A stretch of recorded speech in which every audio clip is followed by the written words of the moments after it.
la bibliothèque d'Amiens pour cette nouvelle rencontre avec des auteurs, des intellectuels, des écrivains qui ont s'efforcent d'en proposer le plus souvent possible.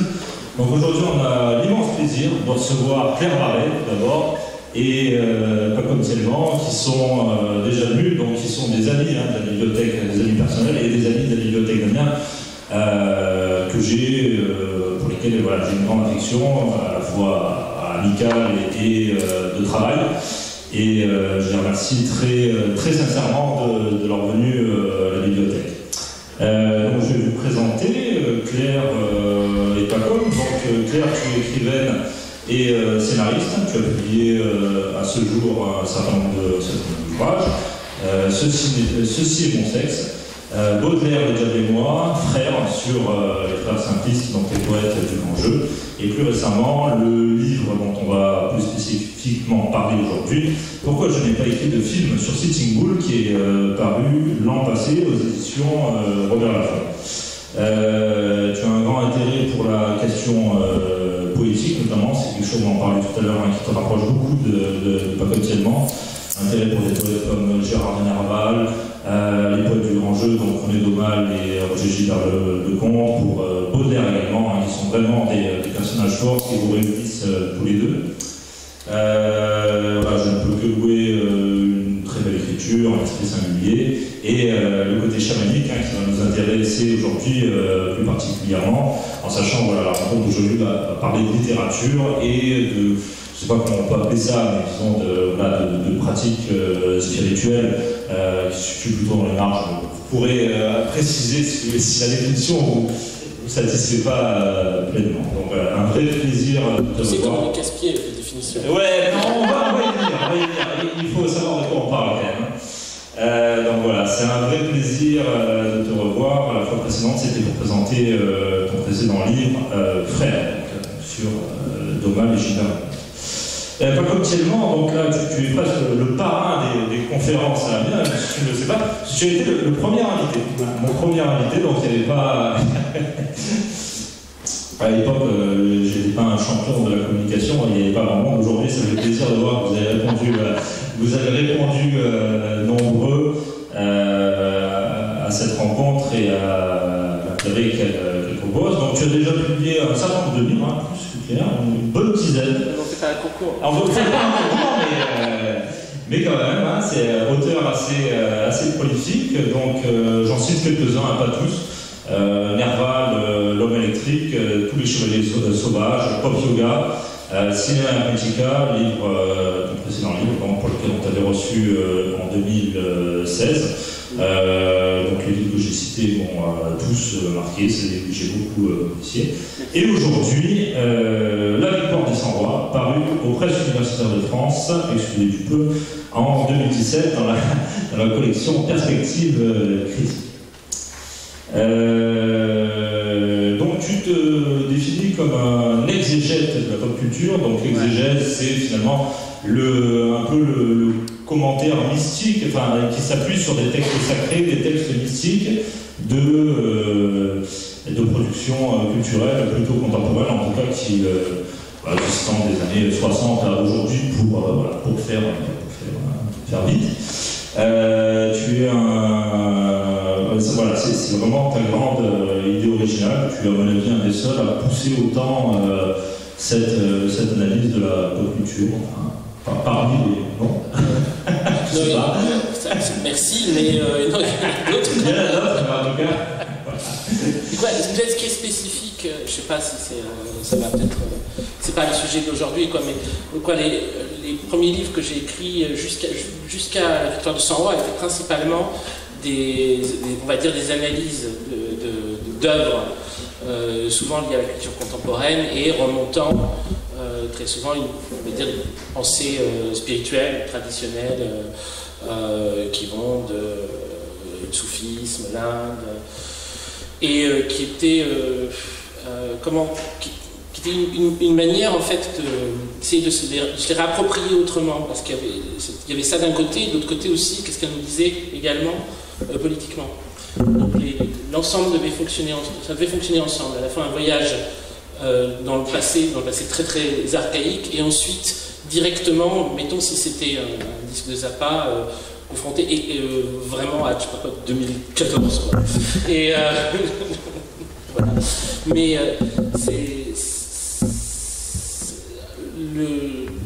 le dernier, La victoire des 100 rois, est un petit peu différent. Voilà, c'est ça. On pourra en parler peut-être de cette évolution. Donc, comme tu l'as dit, tu es un grand fan de Frank Zappa, auquel tu as consacré une œuvre vidéo, donc Stupor Mundi, qui a 2 volumes et il y a un 3e qui est en cours de fabrication. Oui. Tu es donc vidéaste, tu es un peu gnostique, il faut bien le dire aussi, il y a une vraie sympathie pour ton sujet. Donc, pour présenter rapidement notre ami Dr. Michel. Je vais vous rappeler brièvement le déroulé de l'après-midi. Donc, pour commencer, pour nous mettre un peu dans l'ambiance, Claire va commencer par nous faire une petite démonstration de tambour chamanique pour nous décrire cet objet précieux, ce à quoi il renvoie, et voilà, et nous offrir un petit moment d'écoute de cet instrument. Après quoi, je poserai des questions pendant environ 1 heure. Et puis vous pourrez, surtout vous n'hésitez pas à nous interrompre et voilà, à faire preuve d'interaction, à participer, etc. Mais il y aura un temps, disons, plus spécifiquement consacré aux questions du public.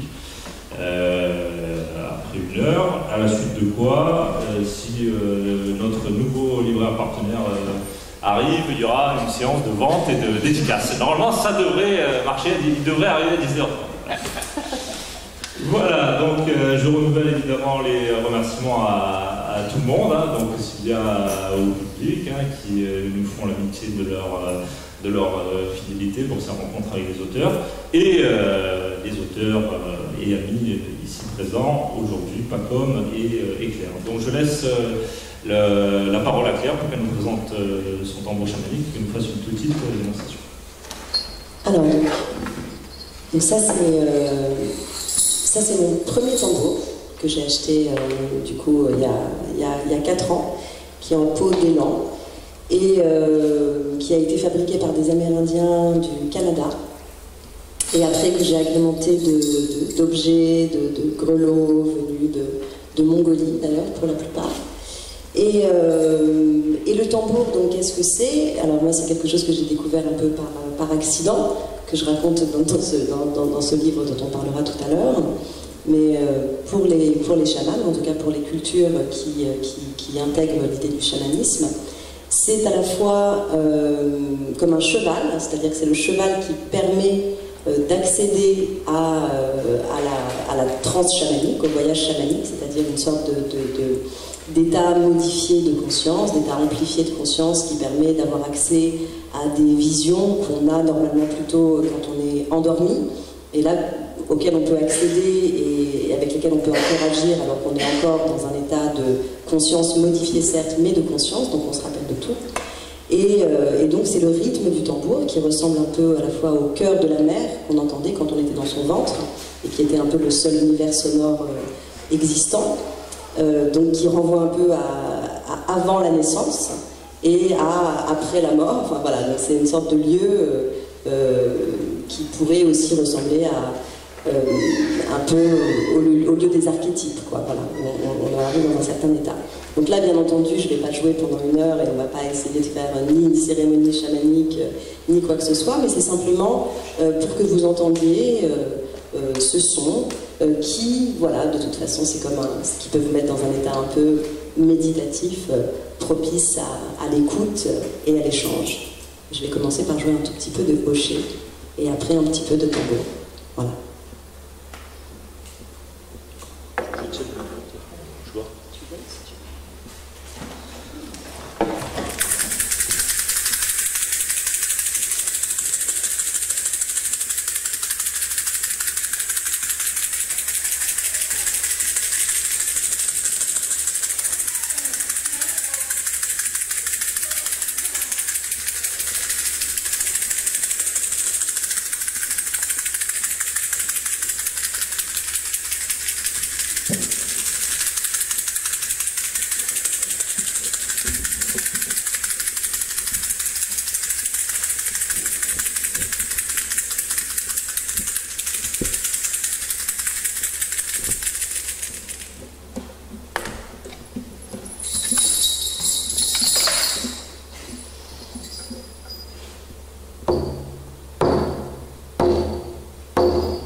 Merci beaucoup donc, pour cette introduction qui pose à mon avis tout à fait bien l'ambiance. Alors tu nous as expliqué à quoi correspond ce que tu nous as joué. Est-ce que c'est une signification précise ou... Alors là c'était juste comme une sorte de... Comment dire ça? C'est comme une sorte d'ouverture de cercle. Voilà, c'est pour ouvrir un cercle et créer une sorte de bulle de protection, mais de protection, d'ouverture, et créer un cercle comme les premières tribus humaines, on va dire, qui se réunissaient autour du feu et qui, à travers des instruments, les premiers instruments, et le tambour en fait partie, parce qu'on peut même jouer du tambour sur sa propre peau éventuellement, et ça crée un cercle humain de tribus. Alors on va commencer les questions plus intellectuelles, hein, malheureusement, puisqu'on est un peu obligé de passer par là quand même. Par un petit exercice de définition pour savoir quand même bien de quoi on parle. C'est vrai que le chamanisme bénéficie d'une certaine presse. On peut même dire que c'est assez à la mode en ce moment. En ce qui concerne la gnose, les gnostiques, ceux que Pacôme appelle plus justement les saints rois, ça peut paraître moins évident auprès du grand public en tout cas. Donc voilà, un petit exercice de définition. Qu'est-ce que vous entendez respectivement par chamanisme et par saint roi, par gnostique? Vous pouvez répondre pour l'autre également. Toi, quelle est ton opinion des gnostiques et inversement, pour toi, à quoi Pacôme renvoie le chamanisme? Ouais, tu peux commencer, Claire. Alors je commence. Alors pour moi, le chamanisme, qu'est-ce que c'est? Moi, c'est un mot que bien entendu, comme tout le monde, je connaissais comme ça, mais qui renvoyait, on va dire, à quelque chose à la fois de tribal, d'ancien, de magique, mais bon, qui me paraissait être plus une idée que quelque chose de très incarné. Et aujourd'hui, comment je le définirais, une fois voilà, passé tout ce qui a pu se dérouler pendant ces 4 dernières années, j'ai l'impression en fait que c'est simplement un accès à une certaine forme de connaissance. Voilà, une forme de connaissance autre, mais qui est totalement propre à l'être humain et à chaque être humain. Et le tambour est une des portes, on va dire, qui va permettre d'accéder à cette connaissance. Mais pour moi, j'ai l'impression que même quand j'étais jeune, que j'avais 15 ans et que je me passionnais pour la poésie et pour l'art en général, et que de temps en temps, dans même les premiers écrits, les tout premiers écrits que j'ai pu produire à cet âge-là et qui étaient sous forme poétique, j'avais déjà l'impression, à ces moments-là, que mon cerveau se mettait dans un état de réceptivité absolument particulier, singulier, qui ne ressemblait pas à d'autres états que j'avais dans le reste de ma vie. Et en fait, voilà, c'est des accès qui peuvent être poétiques, qui peuvent être, et qui sont en fait une sorte de recherche d'harmonie. Parce que normalement, le chaman, alors moi j'ai reçu ce qu'on appelle une sorte d'étincelle chamanique, c'est-à-dire que j'ai eu une sorte d'esprit qui est venu m'appeler. Mais après, aujourd'hui, c'est quelque chose que je pratique, mais que je ne pratique pas, enfin, j'en fais pas ni commerce, ni quoi que ce soit. C'est quelque chose, c'est plus comme une pratique, comme on pourrait faire de la méditation ou autre, c'est-à-dire que je continue à explorer. Et le chaman, normalement, c'est celui qui est capable d'aller donc dans différents mondes, qu'on peut aussi considérer comme différents états de conscience, comme si on avait la conscience, l'inconscient, et puis après une sorte d'inconscient collectif qui pourrait rejoindre une sorte d'omniscience, et que le tambour pourrait permettre d'accéder à ces différents accès, qui on peut les imaginer vers le bas ou vers le haut d'ailleurs, et en même temps ils ne sont pas non plus ni de haut ni de bas, et pour aller revenir avec certaines informations. Donc au tout début, le chaman, dans les premiers voyages qu'il va faire, va commencer par se réparer lui-même et réparer en fait toutes les failles de son incarnation en fait, et de toutes les choses dont il a besoin de se débarrasser. Et après, une fois que cet état, on va dire, est un tout petit peu stabilisé, va pouvoir aussi aider d'autres en leur jouant du tambour et en leur faisant des soins. C'est une forme de soin en fait, une forme de soin qui passe par l'invisible, ou en tout cas un état différent de conscience. Alors, ce que je voulais dire aussi, c'est que j'ai été particulièrement sensible au livre de Claire. Pourquoi je n'ai pas écrit le film sur Sitting Bull? Parce que non seulement l'expérience qu'elle raconte dedans, mais elle vous en parlera, est absolument fondamentale, mais en plus, parce que ça rejoignait une lecture. Là, ce qu'on peut avoir de commun, je dirais, c'est la base à travers laquelle a commencé notre recherche. Enfin, c'est l'impression que j'ai en tout cas, et je ne veux pas parler à sa place, mais le fait d'avoir senti dans les intuitions des grands poètes, singulièrement des poètes de langue française. C'est la première fois que je rencontre Claire, hein. Donc on s'est rencontrés dans le train tout à l'heure, et en venant à Amiens, et c'est pour ça que je vais répéter un peu des choses que je t'ai dit, quoi. On va dire que j'ai un grand souci avec l'histoire de France, et même la culture, l'histoire de France, mais il y a un truc qui est indubitable, c'est que j'ai un amour profond pour toute cette constellation de poètes de langue française, qui vont de Gérard de Nerval, et au-delà du grand jeu, les poètes qui, même d'après-guerre, sont aussi des poètes visionnaires, Stanislas Rodansky, Christian Gabriel Guezricor, dont je vais parler, André Ardelais, et avant, Baudelaire, bien sûr, et Le Tréamont, Léopold Fargue, Rimbaud, tous ces poètes-là, qui sont des poètes qui se sont mis dans un état, enfin qui sont dans un état qui est un état en relation avec le monde des images, avec ce que produisent un monde de l'âme, un monde qui est accessible par l'âme, qui est un monde d'images, un monde de vision. Ces poètes qui ont trouvé ça sur une terre qui leur était profondément hostile. C'est-à-dire on les a appelés les poètes maudits. Pourquoi? Parce que c'était impossible pour eux de trouver un soutien quelconque ou un support quelconque à leur recherche au sein du monde moderne. Impossible. C'est-à-dire, à partir du moment où ils se sont retrouvés habités par ces visions, en recherche de ce que ces visions leur disaient, ils sont allés dans les marges. Ils se sont retrouvés aux marges de cette société. Alors, ce que l'impression que j'ai, et qu'on me confirme le livre de Claire, c'est que justement leur état, l'état qu'ils habitaient et qu'ils expérimentaient, est un état naturel. C'est pas de l'ordre de la folie, c'est pas de l'ordre du délire, c'est pas de l'ordre, c'est pas quelque chose d'aberrant, c'est pas parce que c'est des toqués, ou c'est pas parce que c'est des marginaux initialement, c'est parce que construction historique, la façon dont s'est développée la civilisation dans laquelle ils ont eu le malheur de naître, avait perdu la fonction du poète visionnaire, la fonction du visionnaire. Et en perdant sa fonction, elle a perdu aussi sa place. S'il y a quelque chose de chamanique dans leur être, la fonction du chaman, c'est pas quelque chose qu'ils ont pu directement vivre. Enfin, pour moi, l'exemple là où c'est très clair, c'est-à-dire que je connais pas bien le chamanisme, hein, c'est pour ça que en plus le livre de Claire m'a passionné, c'est que j'ai appris beaucoup de choses en le lisant, mais disons que l'intuition fondamentale d'une relation entre le monde des poètes et le monde des chamans était apparue en lisant toute la correspondance et les textes du voyage d'Artaud.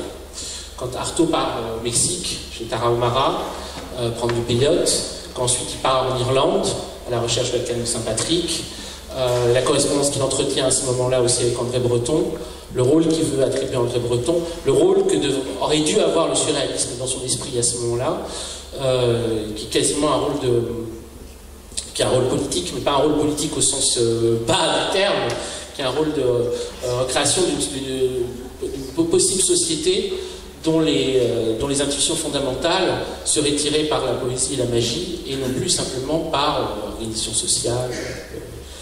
Et donc tous ces éléments-là, dans l'histoire d'Artaud, enfin, l'état dans lequel était Artaud, et qui l'a amené finalement à se retrouver à l'hôpital, est lié à l'impossibilité pour sa recherche de pouvoir aboutir dans le monde tel que notre monde. Et il y a quelque chose qui a peut-être changé malgré tout, parce que cet univers-là, c'est un univers dont il pouvait avoir l'intuition, mais vous n'avez peut-être pas la documentation non plus nécessaire pour pouvoir comprendre non plus comment il est constitué. C'est-à-dire que depuis sont arrivés les anthropologues, les ethnologues, les historiens de l'histoire des Indiens, et Internet, oui, absolument. Les mouvements de la jeunesse. Non, mais parce que malgré tout, on passe d'un coup d'un univers d'une poignée d'individus malgré tout des multitudes. Et donc je dirais que si je devais répondre à la question du chamanisme, parce que ça t'a demandé de parler aussi du truc des autres, voilà. je verrais ça par rapport à cet angle-là, à savoir quelle est la fonction qui a été perdue. Et par rapport à cette histoire, l'histoire de quelque chose qui a été perdu, et c'est peut-être ça le lien par rapport aussi au travail que j'effectue depuis mon dernier livre, j'espère que je vais continuer, qui est d'explorer la société initiale de Jésus, de notre chaman, du chaman de l'Occident. Ceux qu'on a appelés les gnostiques. Si vous voulez, moi j'ai écrit un livre sur les gens qu'on a appelés les gnostiques. Gnostique, c'est un terme péjoratif. C'est le terme que les premiers chrétiens donnaient à ceux qui refusaient de donner une forme hiérarchisée, organisée et contrôlée du message de Jésus. Alors, il y a eu Jésus. Il y a eu un groupe qu'on a appelé les apôtres. Bon, c'est déjà plus ambigu, exactement ce qu'on entend par là. Et après, il y a eu ce qu'on a appelé les premiers chrétiens. Déjà, il y a une querelle, une guerre connue entre Saint-Pierre et Saint-Paul. C'est là que les chrétiens la connaissent. C'est Saint-Pierre qui voulait réserver le message aux Juifs. Saint-Paul qui s'est dit « Ah non, non, non, ça concerne le monde entier, et j'y vais, Grèce, les Romains, etc. » Il n'y a plus ni Juifs ni Grecs. Celui qui a universalisé le christianisme.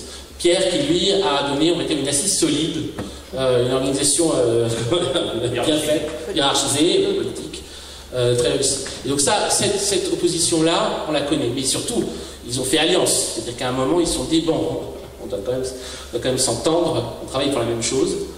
Et surtout qu'ils avaient un ennemi commun, qui était, en gros, ceux qui ne voulaient pas d'organisation, qui estimaient que le message de Jésus est un message de libération, et qu'à partir du moment où c'est un message de libération, un message de liberté, c'était quelque chose qu'il fallait retrouver chacun en soi, et sans essayer de l'imposer aux autres, et surtout sans essayer de dire aux autres comment il fallait le suivre. C'est-à-dire qu'il n'y avait pas de nécessité d'orthodoxie par rapport à la parole de Jésus. Ceux-là, ils apparaissent dans les Actes des Apôtres sous la forme d'une personne qui, grosso modo, qui incarne en gros ce qu'ils ne veulent pas, et c'est Simon le magicien. Et d'abord c'est Saint Philippe qui chope ce mec en Samarie. On est dans les Actes des Apôtres, hein, on est vraiment à l'époque des premiers chrétiens, c'est ceux qui sont sûrement avoir directement connu Jésus. Donc il est en Samarie pour aller convertir tout le monde, et il y a un type qui suit le message du Christ, qui dit qu'il suit le message du Christ, et très proche d'un chaman d'ailleurs, c'est pour ça de soigner les gens. C'est une espèce de mage, et en gros les mecs viennent malades, et puis lui il trouve les trucs pour les soigner, et ils repartent. Et puis mais ce mec-là, il n'est pas de chez nous, on ne le connaît pas, il y a un problème. Et donc, grosso modo, il reporte ce type-là, parce que ce qu'on a dans les Actes des Apôtres, c'est que dedans, à ce moment-là, Simon propose de payer. Il dit, ben, je paye, et puis je continue. En fait, ce qu'il propose, c'est de payer à dîme. À ce moment-là, c'est présenté comme un truc hyper scandaleux. Mais en fait, c'est ce que faisait Saint-Paul aussi, ce que faisaient tous les mecs. Vous voulez juste un impôt, très bien, je vous donne l'impôt, puis voilà. Et puis, vous laissez faire mon truc. Et là, il le présente en disant, comment ça, il veut faire commerce. Bon, bref, je ne vais pas rentrer dans le détail de polémiques liées au début du christianisme. Mais en gros, on renvoie Saint-Pierre pour combattre Simon le magicien. Vous avez un texte qui raconte tout ça, c'est un texte absolument hallucinant, qui s'appelle les Homélies Clémentines. Les Homélies Clémentines, c'est raconté par le secrétaire de Saint-Pierre, mais qui s'appelle Clément Ier, ça va être le premier pape, en fait, après Saint-Pierre. Clément, en suite d'une succession de lettres qu'il envoie au groupe des chrétiens de l'Office central, là, raconte comment ça se passe quand Saint-Pierre arrive en Samarie pour, en gros, essayer de contrer la peste que représente Simon le magicien. Et là apparaît pour la première fois, je crois, ce qui va faire la spécificité quand même de ces gens qui sont donnés comme des successeurs de Jésus mais qui ont refusé l'univers que proposaient les premiers chrétiens, et qui est l'idée qu'il y a deux dieux. Qu'il y a un mauvais Dieu, qui est le Dieu créateur, qui est le démiurge, qui est en gros le Seigneur, qui est le Dieu qui dirige l'univers. Et il y a un vrai Dieu, une bonne divinité, qui celle-là est impuissante sur la terre. Donc en fait, les hommes doivent essayer d'épiphaniser la grâce, donc doivent travailler à la faire advenir ou à la libérer la divinité dans le monde, dans la réalité. Et à l'intérieur aussi. Et à l'intérieur, bien sûr, absolument. C'est aussi ça la grande différence. Bien sûr. Intérieur et extérieur. Absolument. Absolument. Ça, c'est le point de départ. En fait, ceux qui ont suivi cette idée-là, ils ont été regroupés, en gros, par les chrétiens sous le nom les gnostiques. C'est un terme péjoratif, je vous disais. En fait, gnostique vient de gnosis, qui, lui, n'est pas un terme péjoratif, ça veut dire connaissance en grec. Et quand on dit gnostique, ça ne veut pas dire des mecs qui sont vraiment dans la connaissance, ça veut dire les connaisseurs, mais au sens les snobs, les types qui croient en savoir plus que tout le monde. Donc quand il disait gnostique, personne ne s'est jamais appelé gnostique. Ça, vous aurez un truc. Il n'y a personne qui ne s'est jamais dit je suis un gnostique. Vous seriez en Samarie en 70 ou en 80, vous vous dites j'aimerais voir un gnostique. Zéro. Et non seulement personne ne s'est appelé gnostique, mais tous les groupes, les sous-groupes qui leur ont donné, parce que quand vous lisez les livres de réfutation, il y a une espèce de taxinomie, hein, avec les, je sais pas quoi, les basilidiens, les barbelognostiques, tous ces groupes-là sont des noms inventés. C'est-à-dire qu'il y a eu des personnes qui avaient des pratiques, qui étaient des pratiques non cadrées, des pratiques, on pourrait dire presque anarchiques, et que des théologiens ont classé. On classait d'abord pour dire bon bah cela le problème c'est ça, pour grosso modo évaluer leur dangerosité et ce qu'on appelle leur hérésie quoi. Et dans un premier temps ils ont été comme ça. Il y a eu ce premier travail qui a été fait. Dans le deuxième, évidemment, ils ont été réprimés. Puis ils ont été, à partir du moment où se sont constitués les premiers pouvoirs chrétiens, à partir du moment où le christianisme n'a pas simplement été une religion d'opposition, mais la religion d'État, ils ont été carrément exterminés. C'est un truc qui s'est reproduit avec les manichéens, qui s'est reproduit avec les cathares. C'est quelque chose qui a été une histoire continuelle dans l'histoire du christianisme, on va dire, institutionnel. Si je les appelais les sans-rois, je vais essayer de faire court, j'arrive jamais à faire court. C'est que, même s'ils n'ont pas eu ce nom-là, dans les textes qu'on a retrouvés, et on les a retrouvés très tard, avec les premiers textes, comme les textes ont été détruits aussi à l'époque, les premiers textes qu'on a retrouvés, c'était à partir du XVIIIe siècle. On en trouvait un au XVIIIe siècle, 3 ou 4 du XIXe siècle, selon ce qu'on considère être vraiment des textes gnostiques ou pas. Et puis, on a une jarre pleine de textes, équivalent d'une Bible entière, 44 textes, en 1945 à Nag Hammadi. Et dans les textes de 1945 en Nag Hammadi, qu'on a retrouvé à Nag Hammadi, alors là, non seulement il y a énormément de paroles prononcées par Jésus, qui sont hallucinantes. C'est des textes qui sont authentifiés, qui datent au plus tard du IVe siècle. C'est un truc, ça ne peut pas exister après le IVe siècle. Vraiment des textes très anciens, entre le 1er et le 4e siècle. Et les paroles de Jésus qui sont vraiment stupéfiantes quand on les lit.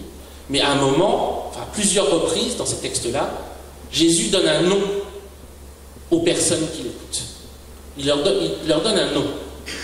Il les appelle toujours, en grec, Abasileus Généa. Abasileus Généa, la génération sans roi ou sans maître, ou la race sans roi. Donc du coup, bon, voilà, c'est les sans rois. Pourquoi les sans rois? Parce qu'ils ne voient pas Dieu comme un seigneur. Parce qu'ils ne croient pas en une divinité seigneuriale. Ils ne voient pas Dieu comme étant un espèce de chef qui donne les bons et les mauvais points, qui dit « toi ça va, toi je t'aime pas, vous, on verra ça après la mort. Je reviens vers vous. » très occupé, j'en reviens vers vous tout à l'heure. On ne voit pas du tout comme ça. Et ça fait un changement, mais maximum. Et d'ailleurs, alors, en lisant justement le texte de Pacôme, que moi j'ai bien entendu découvert avant de venir et qui m'a passionnée pour 1000 raisons, j'ai, attention, l'impression justement que, et c'est là où c'est assez fascinant, c'est que ce qui peut être une sorte de courant quand même du catholicisme, ou en tout cas un courant qui suit directement la parole de Jésus, ressemble par bien des aspects malgré tout, non seulement de temps en temps au tantrisme, mais même au bouddhisme, avec l'idée que chacun doit s'éveiller. Et qu'en fait c'est l'éveil intérieur qui va permettre à une espèce de divinité, ou en tout cas une espèce d'harmonie, de pouvoir, et que c'est en fait c'est la charge de chacun, et que c'est pas quelqu'un qui tout d'un coup va vous dire vous allez faire ceci, vous allez faire cela, c'est pas un dogme qui va permettre d'aller vers un mieux-être ou un mieux-vivre, c'est chacun. C'est comme si c'était un combat intérieur, un voyage intérieur vers un éveil qui permettait, et ça j'ai trouvé ça assez fou, assez dingue, et j'ai appris un nombre de choses qui quelque part, on en discutait tout à l'heure, avaient toujours été un peu présentes moi dans mon esprit, dans des choses qui... Moi j'ai eu une éducation très catholique, donc c'est vraiment dans ma culture, et voilà, j'allais à la messe quand j'étais petite, tout ça, donc c'est vraiment quelque chose que je connaissais bien, en tout cas quand j'étais enfant et même adolescente. Et il y avait des choses qui, moi, à l'intérieur, de temps en temps, me gênaient. J'avais l'impression qu'il y avait des manques, qu'il y avait voilà, particulièrement le manque de la place de la femme, qui, moi, m'a toujours quand même gênée, où dans la Trinité ne reste que trois figures masculines, en tout cas du Père, du Fils et du Saint-Esprit. C'est même pas la Sainte Âme, donc il n'y a même pas une once de féminin. Alors que dans tout ce qui a été avant le monothéisme, il y avait bien entendu des divinités féminines, des divinités masculines, enfin c'était assez égalitaire, entre guillemets, même si c'est pas une question d'égalité, c'est plus une question de réharmoniser, de réunification du masculin et du féminin sacré. Et là, justement, dans ces textes-là qui ont été retrouvés, entre autres, en 1945, il y a la place de la femme existe, et enfin, je pense que tu en parlerais 1000 fois mieux que moi, mais ça m'a vraiment émue, en fait, de retrouver des choses qui, voilà, moi, m'avaient toujours heurté, même enfant, et où là, tout d'un coup, je me disais, bah, peut-être que simplement, j'ai pas lu les bons textes, ou alors peut-être que c'est pas les bons qui sont parvenus jusqu'à moi, et ça a vraiment provoqué une immense émotion, en fait, de lire ça, de découvrir ça, et de le voir, comme on disait tout à l'heure, inscrit sur du papier, alors que sinon, bon, c'est des pensées qui peuvent nous agiter, ou des choses, et là, tout d'un coup, on se dit, ah ben non, mais ça vient de quelque part, finalement, ce manque-là. Et j'ai trouvé ça très beau, en fait, très beau et très réparant aussi. Une réaction sur la question de la femme, peut-être? Ouais, alors, c'est pareil, c'est quelque chose qu'on pourrait en parler pendant très longtemps. Je vais essayer de faire court, ça va être difficile. Mais non, mais il y a un truc hallucinant, c'est vrai que c'est hallucinant, c'est-à-dire que non seulement, quand on va dans ces textes-là, non seulement, évidemment, il n'y a pas du tout l'espèce de phallocratisme, mais des fois délirant, qu'on va retrouver dans les épîtres de Paul ou dans des textes des premiers chrétiens, qui sont vraiment, ils sont acharnés. Mais il y a la représentation déjà de ce courant-là. C'est-à-dire que c'est quelque chose, ce qui est le plus beau, c'est même pas simplement que les textes ont été écrits par des gens qui sont très différents, mais que ces gens sont très différents et savent que les autres existent et savent quel mal ils font. Vous avez un texte qui n'est pas dans le texte de Nag Hammadi, qui fait partie des 3-4 textes qui ont été retrouvés au XIXe siècle. On l'a dans le codex de Berlin. C'est l'Évangile de Marie. Vous le trouvez en poche tout seul. Spiritualité vivante, Albin Michel, vous voyez l'Évangile de Marie. C'est un texte qui a été trouvé au XIXe siècle. Pareil, un texte entre le 1er et le 4e siècle. Sur bien des points, il fait partie du même univers que celui de Nag Hammadi. Parce que c'est les mêmes personnages qui sont mis en avant. C'est le même Christ qu'on voit. Dedans, on voit le personnage de Marie-Madeleine.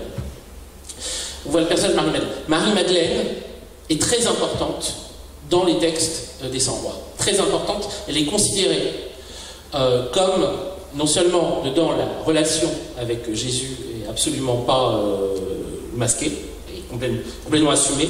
Il y a un passage dans l'évangile de Thomas où il parle de la façon dont ils s'embrassaient, et qui représentait un espèce de... C'était très choquant. Il y a un moment où il disait la façon dont Jésus et Marie-Madeleine s'embrassaient choquait beaucoup les gens autour d'eux. Donc on comprend que c'est pas juste le baiser chrétien, c'est le baiser d'amour. Mais il est précisé qu'elle a été sa compagne dans l'évangile de Marie et que Pierre ne peut pas la saquer, la déteste. Et que Pierre est jaloux de l'amour de Jésus pour Marie. Alors ça, c'est hyper étonnant de dire ça. Parce que ça, typique, c'est quelque chose qu'on imaginerait écrit au 19e siècle, au 20e siècle, avec une mentalité dite moderne. Mais ça, c'est des inventions. Ça fait très Da Vinci Code. Ça pourrait presque être, vous voyez, ça pourrait presque apparaître comme ouais, c'est facile, les gars. Mais sauf que c'est dans des textes qui sont très très anciens. C'est quelque chose qui se disait, voilà, qui se disait à ce moment-là. Et là, ça change tout. On se dit, mais c'est incroyable. C'est incroyable. Donc, et dedans, la question de... En fait, quand Pierre... quand on voit les... Ils ne sont pas appelés les apôtres dans ces textes-là. Ils sont souvent appelés les amis, ou les compagnons. Les compagnons, mais enfin, c'est les gens qui étaient autour de Jésus. Après, un moment où il est parti. Je sais pas, la question de la résurrection est très complexe, le gnostique, donc on ne va pas venir aujourd'hui là-dessus, si vous voulez, mais quoi, il y a un moment où il n'est plus là, et où il commence à interroger Marie sur des choses qu'il lui a dit. Et Pierre s'énerve et dit, on va quand même pas écouter une femme. Et là, on a un personnage qu'on connaît des évangiles, qui est Lévi, qui est une espèce de personnage qui apparaît par exemple dans l'évangile de Luc, qui est un type qui tient un lieu où se réunissent les apôtres. Qui interrompt Pierre, qui dit « Tu ne vas pas quand même te comporter comme exactement les personnes qu'on a décidé de quitter. Qu'est-ce qui te prend d'insulter Marie en tant que femme ?» Et ça, c'est étonnant de dire ça. C'est vraiment étonnant parce que ça veut dire que quand aujourd'hui, vous avez des gens qui disent « Oui, mais à l'époque, machin, c'était différent. » Il y a toujours eu des gens qui ont pensé comme ça. Il y a toujours eu des gens qui n'étaient pas misogynes. Il y en a toujours eu, évidemment. Comme il y a toujours eu des gens qui étaient, qui n'étaient pas pour les hiérarchies institutionnelles, l'institutionnalisation de la spiritualité, etc. Il y a toujours eu des gens comme ça. Simplement, ne leur a pas été donné le soin d'écrire l'histoire. Ce ne sont pas eux qui ont écrit l'histoire. Les gagnants écrivent l'histoire. Comme les gagnants écrivent l'histoire, c'est évident qu'ils l'arrangent à leur avantage, de leur point de vue. C'est une histoire écrite de leur point de vue. Je crois que Simone Veil qui disait au mieux, quand vous êtes des gens très très honnêtes, comme chez les Grecs, ils ont quelques mots émus pour leurs victimes. Ils reconnaissent les qualités de leurs victimes. Mais on n'a jamais eu une histoire écrite depuis les victimes. C'est toujours les gagnants qui l'écrivent. Elle dit aussi un truc du genre... c'est comme lire c'est comme un compte-rendu de police, l'histoire. Ça va être le point de vue de la police, quoi, en gros. Donc, si jamais la police a commis quelques mauvaises actions, elles ne seront pas dedans. C'est normal, c'est humain. Donc du coup, quand on retrouve des textes qui viennent d'un très grand passé, comme là, les textes de Nag Hammadi, c'est des textes dans une jarre qui avait été enterrée au plus profond du désert, au milieu du désert de Nag Hammadi, au milieu d'un désert vraiment avec personne autour, sur 48 heures ou 76 heures en voiture, je ne sais pas si vous imaginez, bref, à pied. Donc, un endroit inouï, donc ça a été enterré, là ça devient très très surprenant, parce que c'est des trucs sur lesquels l'histoire de l'humanité n'a eu aucun contrôle pendant ces siècles. On retrouve ces textes-là. C'est une surprise inouïe. Et ce qu'on entend est sublime. La façon dont Jésus parle, il y a un texte, et je prends beaucoup de place, après je m'arrête un peu. La façon dont Jésus parle, mais c'est inouï. Il y a un texte qui s'appelle le discours du Sauveur. Dans le discours du Sauveur, il parle justement il leur dit, je ne suis pas venu à vous comme un seigneur, mais comme un soutien. Je suis votre frère en secret. C'est une façon tellement différente d'entendre la divinité parler. On va faire un petit retour en arrière, si vous êtes d'accord, et vous poser une question sur la genèse, finalement, de vos travaux, notamment pour Claire, qui est assez particulière. Donc elle va un peu dévoiler le contenu de son livre. Et voilà, comment, Claire, tu en es venue au chamanisme et à travers donc la personne de Sitting Bull. Alors, c'est en effet une histoire assez curieuse et assez étrange, dont je suis la première surprise encore aujourd'hui. C'était quand pour C'était le samedi 1er février 2014. Donc c'était il y a 4 ans. Où, donc un samedi midi, j'étais en famille avec mon mari et mes enfants, on était en train de manger, de discuter, enfin vraiment une scène d'une banalité affligeante, très agréable. Et soudain, en fait, donc vraiment d'une seconde à l'autre, j'ai vu apparaître à peu près, donc voilà, ici, le visage d'un chef indien qui me regardait. Donc il y avait son visage, ça ressemblait un peu aux vieilles photographies, voilà, très vibrant, comme une sorte de vibration très intense, avec un regard très perçant, qui me regardait. Donc je pouvais essayer éventuellement de ne pas le regarder en face, mais je le voyais dans mon champ de vision, et si je le regardais, il me regardait en retour. Donc moi je leur ai dit, écoutez, je vois un chef indien, donc ils ont bien sûr éclaté de rire. Et après, au bout d'un moment, ils ont vu que j'avais l'air quand même d'avoir sérieusement vu un chef indien, je le voyais toujours d'ailleurs. Et donc je me suis levée de table. L'Indien, en fait moi, déjà ce qui est assez étrange, c'est que pour moi, une vision ou une apparition, c'était quelque chose qui était relié à un lieu, comme Lourdes par exemple. Voilà, où c'est un lieu où tout d'un coup il y avait un fantôme ou une entité ou je ne sais quoi, ou une apparition. Et là, en fait, c'était une vision qui était collée à moi, c'est-à-dire que si j'allais dans le salon, il me suivait, si j'allais dans la salle de bain, il me suivait, etc., etc. Donc je ne pouvais absolument pas m'en extraire, je ne pouvais pas m'échapper de cette vision. J'ai été sur Internet chercher sur Google Images chef indien pour savoir qui c'était, parce que ça se voyait qu'il venait de loin. Et là, donc, j'ai vu des photos apparaître, donc j'ai pu comparer, vu que je le voyais toujours, donc j'ai regardé, donc lui, ok, c'est lui, j'ai cliqué sur la photo et j'ai vu que c'était Sitting Bull. Donc un chef indien qui est mort à la fin du 19e siècle, qui était vraiment un des derniers grands chefs, c'est-à-dire que sa mort, ainsi que celle de Geronimo par exemple, ont marqué la fin, la défaite indienne. Lui, il est mort assassiné d'ailleurs par des Indiens dans sa réserve. Il s'est battu jusqu'au bout, il a réussi à faire des coalitions entre différentes tribus. Et bref, donc cet homme-là était avec moi et me regardait. Et cette vision, de manière quand même assez folle et assez interpellante, a duré 4 jours. Donc 4 jours, c'est extrêmement long. Donc j'ai failli avoir un accident de voiture à un moment parce que j'étais en train de conduire et non seulement je le voyais, mais j'ai commencé à entendre des sons de tambour, des mots que je ne comprenais pas, tout ça. Donc c'était très perturbant et c'était très parasitant. Et en même temps, tout le reste était normal. C'est-à-dire que j'aurais pu aller aux urgences psychiatriques, en effet, et c'est peut-être le réflexe que beaucoup de personnes auraient eu et auraient peut-être eu raison d'avoir. Mais en fait, moi, j'avais pas du tout l'impression d'être folle, et d'ailleurs, j'étais capable d'en parler de manière très raisonnable et rationnelle, sans pour autant comprendre. Mais avec donc mon compagnon, même mes enfants, je leur en parlais, ils trouvaient ça bizarre, mais bon, voilà. Heureusement, ils m'ont pas regardé avec des oreilles, ils m'ont pas dit va voir un neurologue.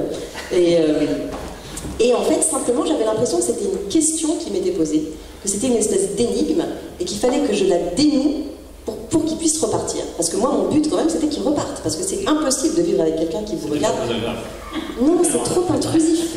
C'est trop, en fait. C'est trop. On a l'impression qu'il y a un moment où, tout d'un coup, le cerveau va, en effet, peut-être avoir un court-circuit. Parce que c'est trop. C'est pas possible. Mais même, tout simplement, de prendre sa douche avec quelqu'un qui vous regarde, on n'est pas habitué, mais je vous assure. Et chaque matin, quand je rouvrais les yeux et que j'étais là, bon, pourvu qu'il soit plus là, j'ouvrais un œil et je le voyais, je disais, ah là là. Oh non. D'accord, donc il faut que je continue à chercher. Et moi, j'essayais de me raccrocher à la raison. Donc j'essayais de trouver une explication logique. Donc j'ai lu tout ce que je pouvais lire sur lui en essayant de comprendre, alors est-ce qu'il y a un lien avec quelque chose que j'aurais vécu, etc. Alors ça m'a rappelé des choses quand j'étais enfant, que je vivais aux États-Unis. Donc enfin voilà, j'essayais de trouver un lien logique, bien entendu avec quelque chose qui a priori n'en avait pas. Et en fait, au cours de mes lectures, très souvent et très rapidement est revenue l'idée que c'était un homme qui avait des visions et qui était considéré comme un chaman, même si chaman n'est pas le terme que les Amérindiens utilisent pour parler des chamans. Donc eux, ils m'ont appelé plutôt ça, ou un medicine man, ou un holy man. Donc lui, il était plutôt ce qu'on appelle un homme saint, donc un holy man. Donc c'est quelqu'un qui avait des visions, et qui entre autres a eu des visions prophétiques par rapport à des batailles, tout ça, qui ont pu être gagnées grâce aux visions qu'il avait eues avant. Donc, moi, je me suis retrouvée, en fait, dans l'état d'une occidentale, avec quand même une culture occidentale, qui, naturellement, en Occident, devrait aller à l'hôpital psychiatrique. Et en même temps, moi, je savais que c'était pas du tout ça que je voulais. Puis pour avoir eu, entre autres, une tante voilà, qui était sous neuroleptique et de l'avoir vue un peu zombifiée, on va dire, par les neuroleptiques, c'est-à-dire que ça avait simplement éteint les accès qu'elle avait, mais par contre sa personnalité avait été éteinte avec. Donc moi je voulais absolument pas parce que je me sentais quand même bien et je n'avais pas l'impression de... Puis ça me faisait pas peur plus que ça, c'était juste bizarre. Et quand j'ai vu qu'il y avait ce terme de chamanisme et qui tout d'un coup le terme me parlait, voilà. Et donc je me suis dit, bon en fait il faudrait que j'aille voir un chaman. Un chaman pourrait peut-être m'expliquer cette intrusion du monde invisible dans mon monde visible. Et donc j'ai commencé à me dire, bon, peut-être qu'il y en a à Paris, on ne sait jamais. Donc j'ai cherché, ça c'est la magie d'Internet. Et là je suis tombée sur un site où il y avait un aigle. Et puis comme il y avait des choses autour des aigles, dans les écrits de Sitting Bull, je me suis dit, bon voilà, ça doit être ça. Elle était russe, et moi j'avais fait du russe quand j'étais jeune. Et c'était pour moi une langue merveilleuse que j'aimais. Et en lisant un peu sur le chamanisme, j'avais vu que l'origine du chamanisme, et même du mot chaman, c'était la Sibérie. C'était une petite tribu de Sibérie. Et donc je me suis dit, bon bah peut-être qu'une russe pourra m'aider, peut-être que ce sera une vraie chamane, parce que j'avais peur, bien entendu, de tomber sur quelqu'un qui allait me dire, mais oui, bien sûr, vous voyez des morts, vous avez... Enfin, je sais pas. Enfin, bref, j'avais peur de tomber sur quelqu'un qui allait exploiter ma faiblesse, quand même, parce que forcément, on se sent dans un état de faiblesse. D'ailleurs, moi, je n'en ai parlé à personne, sauf à mon mari et mes enfants, parce qu'ils étaient là quand c'est arrivé, et j'étais incapable de même formuler ce que je vous dis là, aujourd'hui, en rigolant en public, parce que ça me semblait complètement fou, et je me disais, personne ne va pouvoir comprendre, les gens vont penser vraiment que je délire gravement, et donc je gardais ça complètement secret. J'allais travailler avec mes co-auteurs parce que je suis scénariste, et on parlait de nos histoires, etc. Et puis en même temps, moi je le voyais qui était là, et je me disais, ah là là, ils doivent voir que je suis en train de voir un truc, et ben bon bref.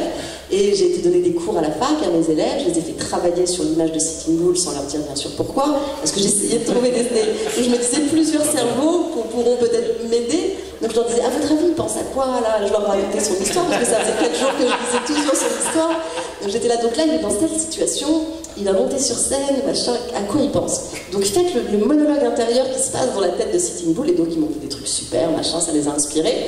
Et moi, je cherchais des clés, quoi, des réponses. Et bref, donc j'ai trouvé cette chamane russe qui s'appelait Elena Mishitchkina. Je l'ai appelée, enfin je lui ai fait d'abord un mail parce que j'aime pas trop le téléphone, en lui disant je veux un chef indien, tout ça, c'était le 3e jour déjà que ça durait. Et elle m'a demandé de l'appeler, donc je l'ai appelée, je l'ai eu au téléphone, je lui ai raconté, elle était très calme, oui, d'accord, très bien, ok, et elle m'a donné un rendez-vous. Et à partir du moment, alors là après, ça c'est, moi je vous raconte ça tel que je l'ai vécu, après, à partir du moment où j'ai pris rendez-vous avec elle, la vision a commencé à baisser. C'est-à-dire qu'elle a duré encore toute la journée, elle a encore duré toute la journée d'après. Mais à partir du moment où j'ai pris rendez-vous avec cette femme, tout d'un coup, je me suis dit, ah, alors que ça n'avait c'était que de plus en plus intense, puisqu'il y avait même le 2e jour où j'entendais des sons, du tambour, des choses, il y avait des couleurs, des trucs. Et là, tout d'un coup, il commençait à baisser en intensité. Je me suis dit, bon, bah, vendredi, peut-être qu'il va se passer quelque chose, et peut-être que que je comprendrai ce qui m'est arrivé. Et c'est ça qui m'a fait aller voir une chamane pour la première fois, donc sans savoir exactement ni ce que c'était, ni ce qu'elle allait me faire. Et j'ai été la voir, et donc quand je lui ai raconté mon histoire, elle avait l'air de trouver ça mais inintéressant. Donc je lui disais, donc j'ai vu Sitting Bull, tout ça, puis elle était là, d'accord, très bien. Bon, oui, et sinon, donc j'étais là, oui, mais bon, c'est quand même bizarre, non? Et elle était là, non, enfin, peut-être, je sais pas. Enfin, moi, elle avait l'air d'être complètement indifférente. Je me suis dit, mais bon, c'est bien. Déjà, elle essaye pas de m'hypnotiser ou de machin, ou de faire des trucs bizarres. Elle avait l'air complètement normale et d'en avoir vraiment rien à faire de ce que je lui ai raconté. Et à un moment, elle me dit, bon, bah, couchez-vous sur le sol, je vais vous mettre une petite couverture parce qu'il peut faire froid. Alors, je dis, mais froid, mais où, mais quoi, comment? Non, vous allez voir. Elle a sorti son tambour, donc qui était à peu près le double de celui-ci, en taille avec des grelots, tout ça. Et elle me dit, donc je vais jouer du tambour, et vous allez demander aux esprits de vous faire voir votre indien. Voilà. Et comme ça, vous lui demanderez pourquoi il est venu. D'accord. Donc moi j'étais venue la voir pour qu'elle ait le voyage et qu'elle m'apporte une réponse, et en fait, ce que bien sûr j'ignorais, c'est qu'elle s'est mise à jouer du tambour, et qu'en effet c'est moi qui suis partie. Donc mon esprit est entré dans cet état modifié de conscience dont on parlait tout à l'heure, c'est-à-dire à la fois mon corps a vécu une sorte de montée énergétique ultra ultra puissante qui partait du ventre et où j'avais l'impression vraiment que mon ventre devenait une sorte de lac de lave et que cette lave remontait dans tout mon corps comme des espèces de milliers de petites abeilles qui éveillaient chacune de mes cellules et comme un geyser en fait intérieur qui grandit, qui jaillit à l'intérieur de tout le corps, comme si le corps se réveillait en fait, comme si l'énergie, la puissance qu'on a sans doute mais à laquelle on n'a pas accès parce que sinon je pense qu'on entrera en ébullition, donc c'est pas possible d'être dans cet état-là tout le temps je pense.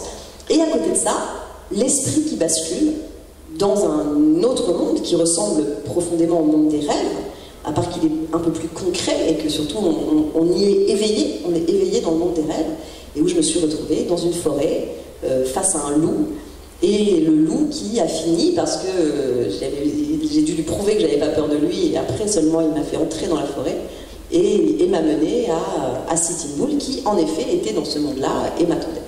Et voilà, et donc ça c'est un peu le début de Ta rencontre avec le chamanisme. Ma rencontre avec le chamanisme et avec ces états étranges que j'ai toujours essayé d'explorer sans tomber dans la foi non plus totale, c'est-à-dire c'est de l'expérimentation.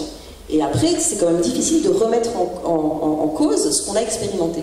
C'est difficile de croire à quelque chose comme ça, dans l'absolu, mais une fois qu'on l'a vécu, et que ça fait partie de nos souvenirs, concrets aussi concrets que la fois où j'ai accouché, ou alors où je sais pas, où je suis tombée, je sais des souvenirs concrets dont on se rappelle.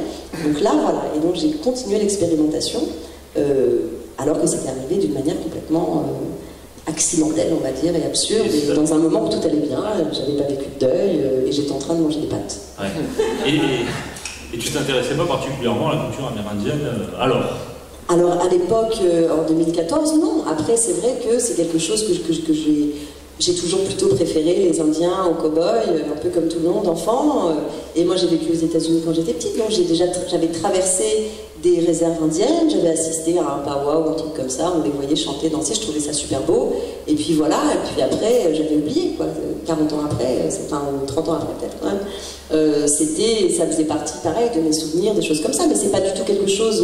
J'avais pas de livre sur les Amérindiens, j'ai jamais eu de lien particulier avec leur culture, si ce n'est qu'a priori, pour moi, c'était une culture qui était belle, enfin, qui était plutôt en harmonie avec le monde, et dans l'image que j'en avais. Voilà, je ne les voyais pas du tout comme des sauvages sanguinaires, plutôt comme des gens qui, a priori, habitaient le monde d'une manière peut-être un peu plus harmonieuse que nous.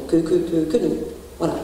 Et toi, Malcolm, du coup, ta rencontre avec les gnostiques, c'est moins foudroyant, ça passe par la pop culture, par des rencontres intellectuelles. C'est pas du niveau de l'histoire de Claire. Je suis désolé. Tout de suite, ça va faire retomber le... Non, mais... oui, je peux dire comment je suis arrivé à ces textes-là, parce que c'est vrai que finalement, c'est pas si évident de tomber sur les textes de Nag Hammadi ou tout ce fond-là. Parce qu'il a fallu attendre quand même, j'ai découvert ça à 30 ans, quoi. Ouais. Ça me semble vraiment tard. Et c'est une publication tardive, c'est quoi? C'est publié en 2007 dans la bibliothèque de la Pléiade? Alors en Pléiade, c'est sorti en 2007, ouais. C'est la première publication intégrale en français. Et en plus, elle est pourrie. Mais bon, bref. Oui, pas terrible. Ouais. Désolé s'il y a un traducteur dans la salle.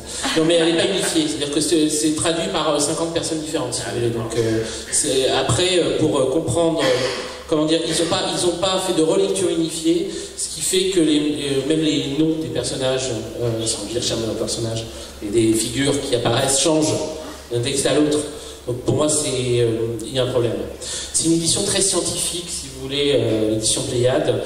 C'est-à-dire qu'en plus, genre, les plusieurs sens des mots, des fois apparaissent sur la même page, en crochet, comme ça. Enfin, ce n'est pas agréable à lire. Les plus agréables à lire, malheureusement, elles ne sont pas... D'abord, les plus agréable à lire vraiment des textes, c'est les trois textes qu'on trouve en poche, traduits par Jean-Yves Leloup, qui lui est un théologien orthodoxe, mais qui est sensible à la question des sans-rois.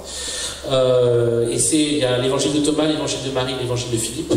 Surtout son évangile de Philippe, c'est une espèce de merveille absolue, pour moi, de traduction et de beauté. Et là, on dit vraiment quelque chose qui est stupéfiant.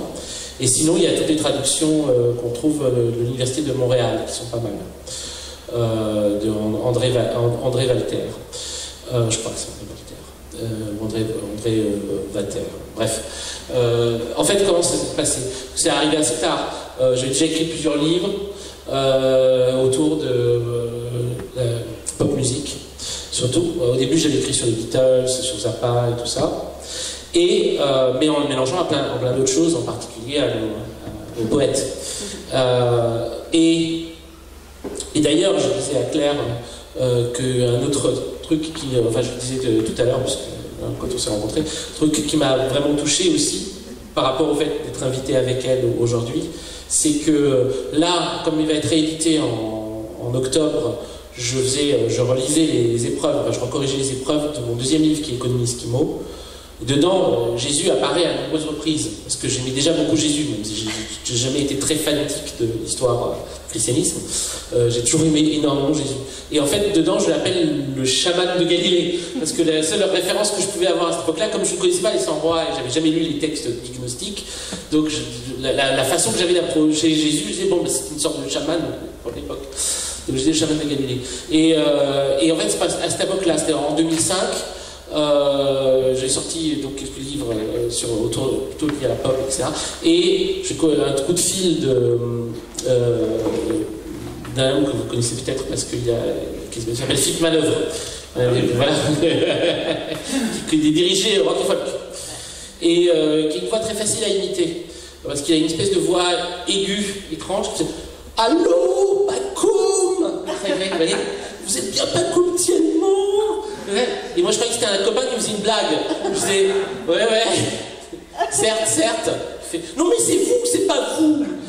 C'est un vite aussi, il est formidable. Mais, ouais, et en fait, il m'appelait pour faire un texte pour un rock and roll spécial John Lennon. Donc il disait, je vais préparer une petite pièce de John Lennon, qu'est-ce que vous pourriez faire là-dessus? Moi j'avais aucune idée, j'avais déjà écrit un livre sur les Beatles, et il y avait un truc dont je me souvenais, c'est que j'avais lu un roman de Philip K. Dick où était évoqué le fait qu'il avait entendu une voix pendant qu'il écoutait Strawberry Fields, c'est pas seulement un roman, c'était inspiré d'éléments autobiographiques, qui lui disait que son fils était malade et quelle était sa maladie. Je me disais peut-être que je vais faire quelque chose là-dessus, ça m'intéresse. Et je savais pas du tout, ça m'entraînait, parce que j'avais aucune idée encore, j'avais encore aucune idée même de la relation que le romancier de science-fiction Philip K. Dick entretenait avec les textes de Nag Hammadi, avec ce qu'on a appelé les gnostiques, avec cette lignée, cette généalogie divine spécifique. Mais c'est ça qui m'a amené sur ce terrain-là, c'est-à-dire qu'en commençant donc du coup à faire ce texte, je me suis rendu compte que et Philip K. Dick et John Lennon s'affiliaient tous les deux à un courant, on va dire, qui pour moi, à ce moment-là, m'apparaissait comme un courant chrétien minoritaire, qui était les gnostiques. Il y a des déclarations de Lennon, plusieurs reprises, où il s'associe aux gnostiques, et il y en a de Philip K. Dick aussi. Donc à ce moment-là, j'ai trouvé dans une brocante le poche de Jean-Yves Leloup, dans l'Évangile de Thomas, puis je commençais à trouver des volumes, c'était avant la Pléiade, des volumes de traduction de l'Université de Montréal. Et c'était aussi à une époque encore Internet n'est pas encore super développé, donc c'était pas genre je tapais Nag Hammadi et puis donc c'est encore un truc où on trouve les choses un peu au petit bonheur, quoi. Je savais pas combien de textes il y avait, et c'était. Donc j'ai trouvé comme ça un peu. Et ça c'était il y a donc un peu plus il y a 13 ans maintenant, 14 ans, un truc comme ça.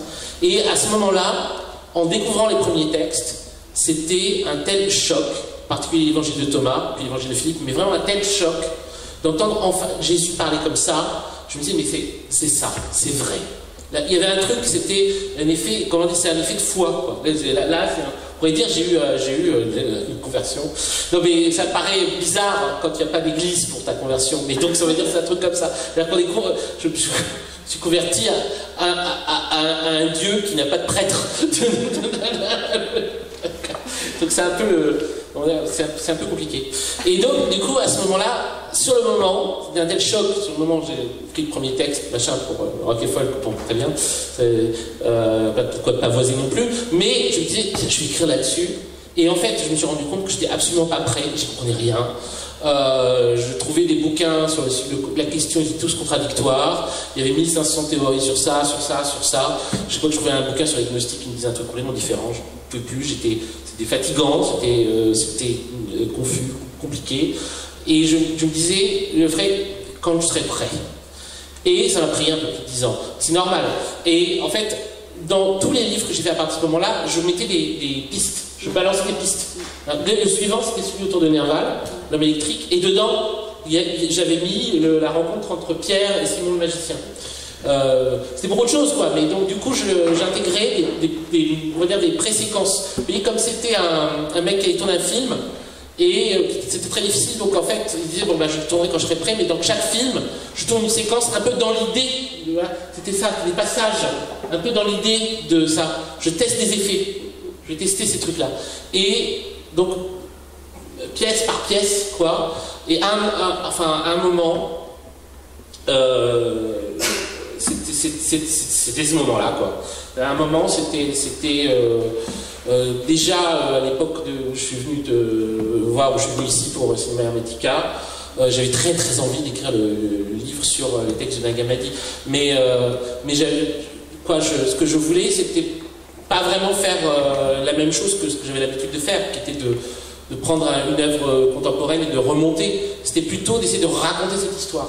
Donc de partir, en fait, simplement, j'ai repris la Bible, j'ai relu la Bible, j'ai repris, au moment où je suis arrivé ce qu'on appelle le Nouveau Testament, les évangiles, j'ai commencé à prendre plein de notes, et de dire, ah oui, ça, puis il faudra parler de ça, puis il faudra parler de ça. Puis là, à ce moment-là, j'ai passé de ça aux épîtres de Paul, et je me disais, ok, alors lui il dit ça, l'autre dit ça, ça va pas, ça, tac, tac, tac, tac, tac, et puis à la suite, j'ai continué avec les textes en fait, je l'ai repris comme ça. J'ai repris les textes chrétiens, j'ai repris les textes des premiers chrétiens qui étaient spécifiques à cet univers-là, et en particulier les réfutations. Le texte le plus long est ensuite Irénée de Lyon, qui est là vraiment le paveton. Et une fois que j'avais retraversé l'univers des chrétiens, je me suis dit, bon, allez, maintenant, je retourne à Nag Hammadi. Et j'y vais maintenant au courant de tout ce que, grosso modo, on leur a dit, reproché, machin, etc. Et on va voir. Et c'est là, et voilà, après, comment dire, le truc commence, et les textes, au bout d'un moment, commencent à parler. Et ça, c'est le cas pour n'importe quelle œuvre. Il faut les frotter très très longtemps, c'est comme des lampes d'Aladin, mais c'est des trucs que tu dois frotter très longtemps. Donc c'est bien de les pratiquer longtemps avant de leur demander de parler. À un moment, tu peux leur poser des questions. Et c'est bien de lire un livre en lui posant des questions. Pareil, des poètes. Ah ouais, tu prends ton livre de Nerval, tu as lu une milliard de fois, tu dis à Nerval, qu'est-ce que tu penses de ça? Maintenant, je rouvre et tu vas me le dire. Comme on fait avec les textes sacrés, quoi. Et ça parle. Et même après, donc il y a un chapitre du livre où j'arrive à la question de ces poètes qui nous réunissent, là, le Nerval, le grand jeu et tout ça. Et en fait, j'ai repris les poètes, j'aurais dit, maintenant parlez-moi des gnostiques. Mais parce que j'avais jamais vraiment fait ça avant. Donc j'ai dit, maintenant que j'ai lu ça, dites-moi. Et en fait, il y a plein d'endroits où ils en parlent, mais même directement. Et en particulier Nerval, en particulier Roger Gilbert-Lecomte, on trouve des passages, Jarry, un texte incroyable, un texte d'Alfred Jarry sur les gnostiques. Et à ce moment-là, ça crée, on va dire, progressivement une espèce de truc où finalement après, là je vous fais c'est long le machin, mais je vous fais une idée de comment j'ai écrit certains de mes livres, comment j'ai écrit un livre, et j'arrive à un moment où là, ça va être vraiment les questions que je voulais poser à Steak Nag Hammadi. Donc dans le livre, il y a vraiment quasiment simplement quoi, un chapitre sur l'amour, un chapitre sur la politique, sur l'histoire, un chapitre sur l'art, et c'est directement leur adressant, quoi. Parce qu'il y a des textes qui ne parlent que de ça, il y a des textes extraordinaires comme l'exégèse de l'âme, ou le tonnerre intellect parfait, qui sont comme des poèmes, qui pourraient, d'ailleurs, ils pourraient avoir un côté poème chamanique, d'ailleurs, parce qu'ils ont un côté ritualisé, enseignant. Et de voyage aussi, et de symboles, non, c'est assez fascinant. Et alors c'est marrant ce que tu dis, parce que moi j'ai un peu le même truc que toi, c'est-à-dire qu'avant d'écrire ce livre, donc ça m'est arrivé en 2014, donc après moi mon premier roman, il est sorti en 2014, donc quelques mois après que ça me soit arrivé, donc bien entendu il était déjà écrit à l'époque, mais par contre c'était le moment où je devais le relire et où je devais lire des épreuves, et comme ce qui m'était arrivé était tellement fou, que j'ai mis le nom de Sitting Bull, par exemple, 3 fois dans le roman. Et j'ai rajouté des petites choses comme ça. Et après, quand mon deuxième roman, pareil, une première version était déjà écrite, et quand je l'ai repris, j'ai rajouté quelque chose autour du chamanisme. Donc j'ai mis un tatoueur, chaman, j'ai parlé du tambour, des choses comme ça, mais l'air de rien est dans une fiction, donc en restant encore comme ça dans quelque chose d'entre-deux, mais en essayant déjà et en testant des trucs. Et dans le troisième frère, pareil, en fait, je dis le tambour chamanique du cœur, et en fait, à chaque fois qu'ils partent dans cette espèce d'état d'inspiration, moi je raconte ça comme un voyage chamanique, et parfois je m'inspirais même de voyages chamaniques que j'avais fait, que je leur prêtais à eux. Mais tout ça donc de manière très masquée, et en même temps les mots sont dits, jusqu'à arriver à quelque chose de vachement frontal. Mais donc c'est intéressant de voir que, malgré tout, comment les racines des choses arrivent petit à petit à la surface, et qu'il faut quand même du temps avant de pouvoir les affronter de manière totalement en face, quoi. Et alors pareil pour donc ces fameux poètes qu'on adore, Leconte et Bonald. Ce livre, moi je voulais l'écrire, j'ai voulu l'écrire quand j'avais 16 ans, et je l'ai écrit il y a 39. Et il m'a fallu ce temps de sédimentation-là et ce temps de lampe d'Aladin dont tu parles, que j'adore cette image, qu'il faut revenir au texte, revenir, et qu'à un moment, tout d'un coup, il se révèle. Il y a quelque chose qui se crée, une espèce d'alchimie qui fait que tout d'un coup, bien entendu, les mystères sont encore là, mais il y a quand même un cœur, une perle qui apparaît. Et tout d'un coup, c'est le moment où on est prêt, on sait qu'on peut le faire et qu'on peut passer le pas. Mais qu'en même temps, il a fallu tout ce temps de sédimentation-là, de réflexion en arrière, de notes, de choses, pour que tout d'un coup, après, quand ça naît, c'est assez facile quand même. Et parce que derrière, il y a eu toute cette recherche, tout ce travail, toute cette réflexion qui dure parfois des années et des années. Et après, en fait, la rédaction, c'est simplement le moment où tout d'un coup, on va le poser en mots qui resteront. Mais le travail se fait bien avant. C'est assez fascinant. Oui, et puis il y a une sorte de timidité aussi, parce que c'est des... En fait, la timidité vient du fait... D'humilité, plus que timidité, peut-être. Peut-être, ouais. Parce que on parle quand même de gens qui sont... Que ce soit les Indiens d'Amérique, que ce soit ceux qu'on a appelés les gnostiques, enfin les 100 rois, et même dans mon livre, je parle aussi des manichéens et des cathares. Ce sont les perdants de l'histoire. Des gens qui ont été persécutés. Oui, des gens qui ont été persécutés, des gens qui ont été exterminés, des gens qui ont été génocidés. Enfin, c'est pas du tout simple d'aller vers eux et de dire, enfin tous ces fantômes, quoi, de leur dire, ok, je peux parler pour vous maintenant. Finalement, comment dire ça, il y a un truc qui est lors de, on se dit, est-ce qu'on est digne à un moment de prendre cette parole-là, parce que et en même temps, il y a tellement peu de paroles qui sont tenues par rapport à ces sujets-là, qu'on se sent... ce qui libère la parole, c'est finalement le silence, quoi, qui est autour d'eux. Donc on se dit, bon, quand personne parle, à la limite, c'est pas grave, on y va, on prend le risque, on y va, mais ça prend beaucoup de temps. Et puis, en plus, il y a un phénomène qui est quand très souvent, quand on écrit, on a peur de perdre quelque chose qui est de l'ordre d'un savoir émotionnel qui passe par une opération rationnelle. Et c'est très difficile de trouver la forme rationnelle qui ne la désinvestisse pas, qui ne la tue pas, ouais. qui ne donne pas cette espèce d'impression du cendre d'un feu qui a brûlé naguère, mais qui n'est plus c'est le centre du feu de la veille, quoi. Et c'est ça qui est difficile. C'est qu'il faut l'investir de beaucoup de choses extérieures pour faire tenir ce feu-là. Regarder l'étincelle de vie, quoi, qu'il reste quand même quelque chose. C'est comme si un papillon, si on l'attrape, tout d'un coup on aura de la poudre bleue et lui il va sans doute mourir, quoi. C'est ça. Et on a peur de le tuer, de tuer quelque chose qui était important et qui a fait qu'on a voulu en parler d'ailleurs et que ça a pu nous habiter pendant autant d'années. Et donc on a peur en effet, en le mettant sous verre, de lui faire perdre la vie et aussi de ce lien sacré et secret qu'on avait avec eux. Exactement, ça. Ce problème du surinvestissement dans le sujet, c'est un peu le titre de ton livre, finalement, de non-écriture du film sur Sitting Bull, puisque le descendant de Sitting Bull, donc Ernie Lapointe, que tu vas rencontrer, t'incite à vraiment t'investir beaucoup plus que ça dans la culture amérindienne et dans le chamanisme pour avoir le droit, entre guillemets, de faire ce film. Et là, tu mets quand même une barrière et tu peux faire... Alors oui, non, lui au contraire, c'est-à-dire que, en effet, parce que donc après avoir vu cette chamane, et à peu près au même moment, j'ai contacté l'arrière-petit-fils de Sitting Bull, qui donc lui est toujours vivant, c'est un vétéran du Vietnam, qui a à peu près 70 ans, et qui vit à côté de Deadwood, dans le Dakota du Sud. Et on a commencé une correspondance, en fait. On a commencé à discuter. Donc moi, je lui ai raconté mon histoire, et pareil, il avait l'air de trouver ça un peu normal. Et c'est là où c'est intéressant, c'est là où on voit quand même qu'il y a quelque chose de tellement culturel. C'est-à-dire que, pour nous, en fait, toutes ces choses-là nous sont ou rattachées à la maladie mentale, ou à l'imaginaire, ou à la folie beaucoup, en fait, surtout. Ou alors, pour ceux qui éventuellement pourraient y croire, à quelque chose de diabolique.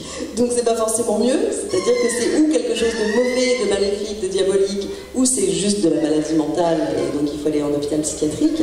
Et donc c'est quelque chose qui forcément, même si on a des sensibilités comme ça, qui peuvent apparaître souvent d'ailleurs dès l'enfance, on va les repousser. On va fermer les canaux. En fait, comme on en a peur, on les coupe, on les ferme, et on se dit ça n'existe pas, ça n'est pas possible, ça n'existe pas, on repousse, et voilà. Et donc, on le met sous le tapis, en fait, et on fait comme si ça n'existait pas, jusqu'à ce que ces canaux-là, qui étaient très ouverts, rouillent, voilà, parce qu'on ne les utilise pas. Ou alors on les utilise sans le savoir, d'autres manières, en faisant de l'art, voilà, oui, mais on ne sait pas ce que c'est. Et alors que pour les Amérindiens, ou pour les Mongols, quand j'étais en Mongolie l'année dernière, en Sibérie c'est pareil, et dans beaucoup de cultures, c'est quelque chose qui est naturel et qui est normal. C'est ce que Ernie me disait, il me disait, donc l'arrière-petit-fils, il me disait, bah oui, bah, les esprits des morts sont là, donc en effet on peut communiquer avec eux. Lui de toute façon c'est un guide spirituel très fort, donc il peut venir les voir les gens de temps en temps. Ah bon? Donc pour vous c'est normal? Oui, oui, c'est tout à fait normal. Il trouvait ça banal, il trouvait ça... Voilà, encore une fois, un peu comme la chamane russe qui avait pas l'air de trouver ça si extraordinaire que ça, complètement banal et normal. Lui, pareil. Et donc moi je me retrouvais dans la position de quelqu'un qui trouvait que quelque chose d'extraordinaire était arrivé, qui avait quand même... m'avait quand même perturbé, qui m'avait quand même bouleversé. Et je me retrouvais face à des gens qui me disaient, bah, mais enfin c'est normal. C'est complètement normal et banal. Et du coup, c'est intéressant de voir quand même que malgré tout, notre culture, notre éducation change entièrement notre grille de lecture du monde. Donc il y a des choses qu'on va voir, des choses qu'on ne va pas voir, des choses qu'on va refuser de voir, des canaux qu'on va utiliser, d'autres qu'on va sacrifier, d'autres qu'on va surutiliser et pour oublier tous les autres. Et qu'en fait, c'est aussi une question d'éducation. Et si on nous dit ça existe, et bien tout d'un coup ça va exister. Si on nous dit ça n'existe pas, et bien ça n'existe plus. Alors comme ça existe quand même, et bien du coup ça devient des perturbations. Donc ça commence ça va perturber les fréquences du cerveau qui voit bien qu'il y a quelque chose mais qui ne veut pas le voir et qui du coup va se mettre à éventuellement débloquer. Parce que justement, comme il en a peur, et comme ça crée une peur et un rejet, du coup, ça va arriver, pourquoi pas, sous forme en effet de crise, comme des bouffées délirantes ou des choses comme ça, où tout d'un coup, quelque chose va être trop fort, alors que si on l'avait accepté goutte par goutte, ça aurait été sans doute différent. Et juste pour la petite histoire, c'est un chef d'une tribu amazonienne qui sortait de la forêt depuis peu, en fait, il avait toujours vécu en forêt, et qui a été visiter un hôpital psychiatrique au Mexique, et qui a dit, alors vous êtes complètement fous, parce que vos chamans, vous les mettez dans des hôpitaux psychiatriques. Alors que nous, on les diagnostique, et on leur apprend à se servir des capacités de leur cerveau, que d'autres n'ont pas, ou en tout cas n'ont pas développées, ou pas à ce point-là. Et bien nous, non seulement ils n'en ont pas peur, mais ils les utilisent, et après ils trouvent leur place dans la communauté. Ils servent à quelque chose. Ils ont un rôle en fait. Comme pouvait avoir avant peut-être le fou du roi, ou alors voilà, celui qui dit la vérité, celui qui a l'air d'être fou, mais qui dit la vérité, le seul qui a le droit de dire la vérité au roi. Parce que parfois, voilà, il y a des côtés un peu de folie chez les chamans, ou parfois de folie jouée aussi, mais qui a un rôle dans cette société.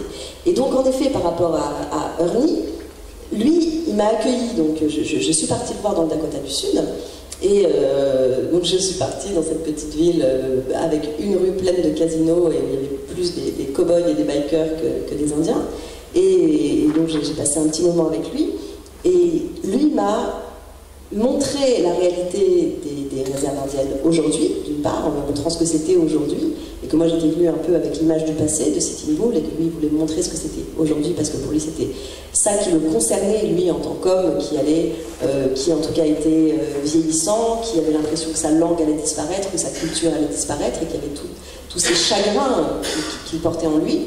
Et à côté de ça, m'a parlé aussi des tabous culturels qu'il y avait autour de l'idée qu'un acteur puisse incarner un mort. voilà, qui est pour eux un tabou. On peut raconter l'histoire des morts, donc on peut faire des livres, on peut en parler de manière orale, mais pour eux, ils ont vraiment du mal avec l'idée qu'un acteur arrive en disant « Je suis Sitting Bull, je suis Geronimo, et je vais parler en son nom. » Voilà. En gros. Une réaction, Paco, à ça? Alors moi, je veux bien reprendre quelque chose par rapport à toute la question, ce que tu disais avec cette parole qui dit votre société va pas, vous avez mis tous vos chamans dans des hôpitaux psychiatriques. En fait, une des raisons du succès extraordinaire en termes de succès matériel du monde occidental, c'est la façon dont il a on va dire, séparé les hommes de leur puissance. Pour en faire des soldats d'une espèce d'empire universel dans lequel tout le monde est perdant. Ça a perdu la relation avec la nature, c'est ça aussi le truc par rapport aux Indiens, c'est évident que c'est une grande différence entre les types qui sont venus et qui ont génocidé, qui ont pris leur terre, et comment dire, qui se les sont auto-attribués. Bien sûr, en fait, ils les ont même pas prises, parce qu'en fait, pour eux, elles n'étaient pas eux. Oui. Ils habitaient la terre. Donc ils se sont simplement installés à leur place, ils ont créé leur réserve. C'est des hommes qui sont, qui sont beaucoup plus diminués en termes de relation entre leur corps et leur âme et leur esprit. Il n'y a plus de circulation. Et ça aussi, ça c'est un point commun encore entre les 100 rois et ensuite l'institution chrétienne. C'est-à-dire, ce qu'on voit aussi dans les textes de Nag Hammadi, c'est que les textes des 100 rois, ou même ce que racontent les chrétiens sur ceux qu'ils appellent les gnostiques, c'est que c'est des hommes complets, des gens complets. C'est que non seulement ils ne sont pas dans la séparation ou dans la hiérarchisation, sur la hiérarchisation politique, la hiérarchisation genre ou sexe, mais ils sont aussi dans la réalisation personnelle. Et ils sont dans l'amour. Et ils sont pas dans comment dire, dans l'idée d'associer le plaisir au mal, par exemple. Ça, c'est quand même une énorme différence. Vraiment gigantesque. Et une énorme erreur qui a fait beaucoup de mal à l'humanité. Oui, mais c'est ça qui leur a permis de gagner, en fait, je veux dire, à niveau matériel. C'est qu'en brimant les hommes, on en fait des excellents soldats pour une cause. À ce moment-là, ils transfèrent toute leur énergie, l'énergie qu'ils n'ont pas pu trouver pour se réaliser en tant qu'individu, pour la cause de l'État, de leur religion, machin. C'est pas du tout le même rapport à la spiritualité, c'est pas du tout le même rapport à la réalisation humaine. Et c'est ce qui est troublant. Ce qui est à questionner vraiment, je crois, c'est que ceux qui ont été les perdants de l'histoire sont des êtres qui sont en même temps réalisés dans leur vie. Et c'est pour ça que quand j'étudiais, je me questionnais vraiment beaucoup sur les exterminés, sur tous ceux qui ont été exterminés, qui sont les manichéens ou les cathares. C'est plus difficile de se dire pour les sorcières. Sorcières, bien sûr. Ceux qui ont été exterminés, mais aussi leur rapport à ça. Est-ce que c'est quelque chose pourquoi ils ont laissé faire à un moment? Ils ont laissé faire peut-être parce qu'ils se sont dit que ça reviendrait toujours, que finalement leur cas individuel n'était pas si important. Oui, ils étaient capables de le dépasser. Pas grave.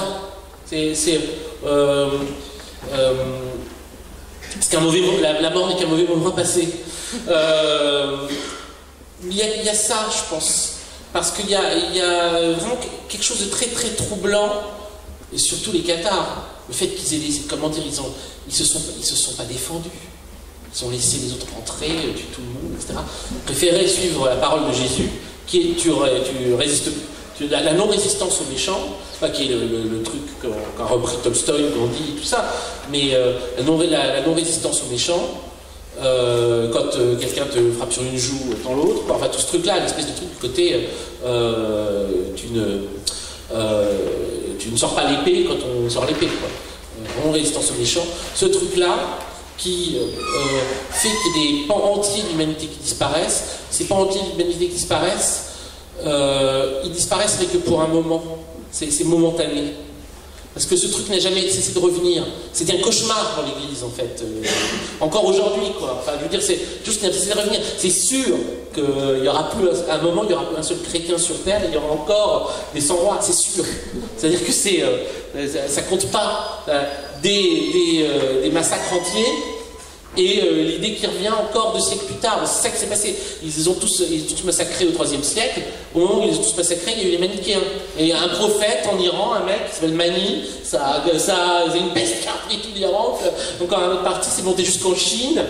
Et une fois qu'ils ont massacré tous les manichéens, bon après, un siècle plus tard, il y a les Cathares. Genre, what? Les rebelles de leur sang. Voilà, exactement. C'est évidemment, c'est quelque chose qui se retrouve, l'esprit finit par reparler. Mais aujourd'hui, en fait, vous en trouvez partout, de façon éparse. Pareil, pas besoin de faire une grande taxinomie comme ont fait les chrétiens, justement. Même Qatar, pareil. Les mecs ne s'appelaient pas les Cathares. Vous seriez allés à Montségur, j'aimerais rencontrer les Cathares. Vous ne comprendrez pas de qui vous parlez. Les Cathares, c'est un terme trouvé par les chrétiens pour les définir. C'est génial. Bon, on parle que, malheureusement, en fait, le langage est contaminé jusqu'au bout, quoi, par l'histoire, par notre histoire, donc on parle comme ça. On ne devrait pas. Mais vous trouvez, ce qui m'a halluciné, c'est à quel point les mouvements de la jeunesse des années 60, tout ce qui n'a pas été déjà, on va dire, perverti par les leaders politiques pour des fins publicitaires personnelles et pour relancer d'une autre façon libéralisme et tout ça, tout ce qui n'était pas, on va dire, une déformation des mouvements de la jeunesse, les mouvements de la jeunesse sont entièrement imbibés de cet esprit-là. D'abord, ils sont imbibés d'Orient, que ce soit l'Inde, les Beatles, tout ça, la question de l'Inde, que ce soit les Amérindiens, les Doors, vous avez ça chez les Doors, que ce soit les soufis, vous avez ça chez les Zeppelin, et vous avez la question de ceux qu'on a appelés les gnostiques, les sans-rois, dans un paquet de figures, de groupes qui ont repris ça. On retrouve ça dans leurs paroles, c'est quelque chose qui renaît, et ça continue jusqu'à nos jours. Et vous avez ça aussi dans les séries télévisées. Ça, c'est un truc aussi que j'ai trouvé hallucinant. Vous avez une série télévisée des années 90. C'est pas encore, évidemment, ça existe aux États-Unis. Vous avez déjà l'édition des grands textes Nagamadi. Mais enfin quoi, c'est pas non plus c'est pas le béaba tout le monde. Vous avez une série qui s'appelle Millennium. Je parle pas du truc avec je sais pas quoi les hommes qui détestaient les femmes. Vous avez pas le truc avec les tueurs là. Mais Millennium, qui était la série avec le profiler joué par Lance Erickson. Qui est Vision et il y a un épisode qui s'appelle Anamnesis, où il disparaît, c'est sa femme, l'héroïne de cet épisode, qui est une psychologue, je sais pas comment ça s'appelle, pédiatre, pour les enfants. Psychologue, pédopsychiatre, qui est une pédopsychiatre en fait, et qui a appelé dans une école, parce que dedans il y a des jeunes filles qui sont habillées comme des figures grunge, hein, des jeunes filles genre qui écoutent Nirvana, parce qu'on est à l'époque de Nirvana, 90, 92 peut-être, et des jeunes filles comme ça, qui se mettent à parler, qui se mettent à prophétiser. Elles parlent, et en fait, ce qu'elles disent, c'est des textes de Nagamadi. Elles les disent comme si c'était dicté par l'esprit. Et c'est dans une école, tenue par des religieux, ils disent c'est le démon qui parle. Et elle arrive, et elle écoute, etc. Elle fait, c'est très très bizarre. Ça ressemble plus à des textes religieux qu'à des paroles démoniaques. C'est pas genre ta père suscite en enfer, quoi, qu'elles disent. C'est des paroles magnifiques. Et en fait, ils se rendent compte qu'elles sont habitées par l'esprit de Marie-Madeleine, amie et première confidente des paroles de Jésus. Qu'en fait, c'est la véritable lignée qui renaît. Parce qu'au bout d'un moment, ça renaît. Donc toutes ces jeunes filles, c'est une espèce de collège jeunes filles, hein, je ne sais pas bien expliquer assez, ces trucs genre religieux à l'ancienne, machin, et qui sont réhabilités par cet esprit. Donc ce truc-là, ouais, il est inévitable. C'est inévitable. Ça revient périodiquement, cycliquement, sous des formes différentes. Je pense que c'est pareil pour la question justement de... Le truc, c'est que quand une société n'est pas capable de l'accompagner, hein, par exemple la question du chamanisme, au XIXe siècle, on va voir même à la fin du XVIIIe siècle, William Blake, qui en même temps, chez William Blake, en même temps ressuscite l'esprit des 100 rois et aussi la vision chamanique. La vision, oui, tout à fait. Et parce qu'en plus, il écrit sur l'Amérique aussi, América, etc. Et toutes ces choses-là le retraversent. Et William Blake, alors qu'il est un Anglais, une espèce d'Anglais, tout le monde le trouve pour un illuminé. On ne sait pas à quel point il est complètement maître de la situation. Enfin, quoi, il va pas en hôpital psychiatrique, au moins, lui. Et d'un coup, on a toute une lignée qui continue jusqu'au au moins la moitié du XXe siècle. Au moins, c'est pas encore ensuite, de passage de poètes et d'écrivains visionnaires les uns aux autres, où on va retrouver, même je trouve que par rapport à la question amérindienne, c'est très intéressant, l'univers de l'horreur avec Stephen King. Oui. L'obsession de Stephen King pour les cimetières indiens, c'est pas rien. C'est vrai. C'est pas rien. C'est pas que Shining d'ailleurs, ça revient tout le temps. C'est vrai. C'est comme si le génocide des Indiens avait hanté ces terres-là. Oui, absolument. Demander réparation, lui demander à revenir sous une autre forme. Et pour poursuivre sur cette question, ce sera ma dernière question, sur la question poétique, la seule occurrence dans ton livre, pas comme au chamanisme, concerne René Daumal. Ah oui, page 103. Ouais. Voilà, transmission française. Alors, est-ce que, sachant que vous êtes quand même tous les deux de grands passionnés du grand jeu et de René Daumal en particulier, en quoi René Daumal, finalement, selon vous, puis voilà, ça permettra d'aborder un peu plus en profondeur la question poétique qui nous touche à la bibliothèque, en quoi René Daumal donc, peut être un pont entre cet univers poétique et les univers du chamanisme et des 100 rois, particulièrement, peut-être, selon vous, Claire? Alors, moi j'ai l'impression que dans la démarche de Daumal, la démarche poétique et la démarche de vie qu'il a pu avoir, c'est vraiment la démarche de la recherche. C'est-à-dire c'est quelqu'un qui a toujours été, qui a eu une conscience de la mort très jeune, comme une sorte de peur et de désespoir qui tout d'un coup a façonné tout le reste sans doute de sa vie à ce moment-là, qui est sans doute aussi issu malgré tout de l'époque. Hein. C'était quand même, on est dans les périodes des guerres, de la Première Guerre mondiale entre autres, vu qu'il est né en 1908.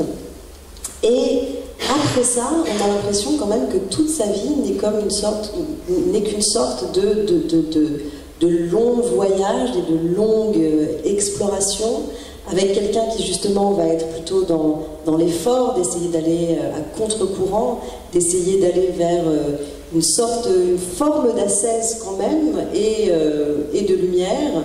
Et après, dans ses écrits, il y a quelque chose d'une profondeur. Après, comment dire ça? C'est-à-dire que malgré tout, j'ai l'impression qu'on peut aussi... La plus grande et la plus belle métaphore de tout ça, que ce soit l'inspiration poétique ou le chamanisme, ou en tout cas tous ces états-là, ça rejoint quand même toujours un peu le mythe de la caverne. C'est-à-dire que c'est vraiment quelqu'un qui, à un moment, d'une manière ou d'une autre, soit par effort, soit par travail, soit on ne sait pourquoi, va se retrouver désenchaîné de la caverne, va se retrouver de l'autre côté, voir les images dont tu parlais tout à l'heure, qui après que nous on voit simplement sous forme d'ombre, et va pouvoir d'une manière ou d'une autre revenir en décrivant les images à ceux qui sont encore enchaînés dans la caverne. Et il y a chez Daumal, je crois, cette volonté-là à la fois de recherche personnelle, mais aussi de transmission, puisque dans ce qu'il écrit, c'est truffé de clés à décrypter, c'est truffé de choses en fait qu'il sème pour ceux qui suivront et qui, en lisant ce qu'il a écrit, pourront eux-mêmes se mettre en voyage et en recherche. Et après, par rapport au sang... Alors moi, j'ai toujours eu... Alors, excuse-moi, c'est une petite parenthèse qui n'a rien à voir. C'est marrant parce que j'ai toujours vu un lien entre René Daumal, le même physique, et John Lennon. Ah oui. Ah ouais. Non? C'est fou, non? Je les ai toujours, ils sont toujours un tout petit peu dans la même case de mon esprit. Oui, je vois ce que tu veux dire. Tu vois ce que je veux dire? Bien sûr. C'est quand même un peu le même genre d'esprit. Genre de mec. Voilà. Il y en a un qui est dans les années 20, 30, etc. et l'autre qui est bien plus tard, mais il y a quand même quelque chose, il y a une énergie commune entre eux qui m'a toujours un peu fascinée. En fait. Je suis d'accord. Et on pourrait même dire que, on va dire un peu moins sulfureux, il y a un côté Gilbert Lecomte chez McCartney dans le visage, tu vois, en moins sulfureux, en moins quand même, et vampire. En moins extrême. Oui. Oui, plus quand même, plus peut-être, ouais. Dans la vision du lézard et dans la vision de l'ombre de la lumière, on va dire. Mais le truc, je vois Domal Lennon, c'est lié à la façon, l'usage du nonsense et des récits comiques. C'est vrai. Et toutes ces espèces de trucs, de l'humour, la façon dont l'humour sert à décrasser, quoi, nettoyer, dédramatiser, choquer. Ouais, réveiller aussi, bien sûr. C'est des. Pour répondre sur Domal, il y a tellement de choses que j'aime chez Domal, mais le truc qui me revient de façon quasiment obsédante ou lancinante, c'est la question de la guerre. C'est le truc de la guerre contre les déterminations et contre toutes ces choses qu'on nous a apprises en fait et qui nous retiennent. Oui, et toutes les complaisances aussi. Bien sûr. Qui est toujours nous dire mais t'as besoin de nous, etc. Reste là-dedans. Comment se réadapte à chaque étape, à chaque fois qu'on avance, fait quelque chose. Toutes les saletés d'avant qui reviennent à la course et qui disent hey, là aussi on peut intervenir, hein, on peut t'aider. Ça c'est un poème de Domal.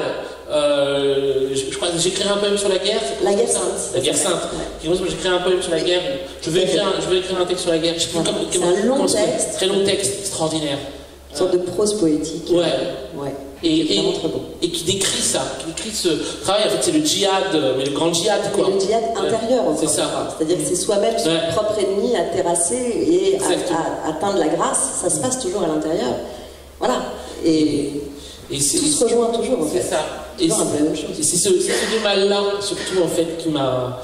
Même si j'aime tous les autres, quoi. C'est celui-là. C'est celui de la guerre, celui de la guerre sainte, qui est celui qui m'a réveillé, quoi. Et alors, oui, moi c'est ça. Et c'est vrai que chez Domal, alors autant... En même temps, c'est vrai pour les deux, mais chez Domal, je suis très sensible à toutes ses proses, en fait, plus qu'à ses... Même si j'aime beaucoup ses poèmes, mais c'est quand même sa prose que je trouve d'une profondeur incroyable. Et en effet, on est toujours là, autour de la recherche de la grâce du geste, la grâce du mot, et de la guerre, quoi. Et en même temps, toujours cette idée qu'il faut s'éveiller de son propre éveil et qu'on se réendort toujours, et qu'à l'intérieur de ce sommeil, il faut toujours retrouver l'éveil, dans l'éveil, dans l'éveil, dans l'éveil, avec toujours cette impression de poupée russe et d'une porte qui s'ouvre sur une porte, qui s'ouvre sur une porte.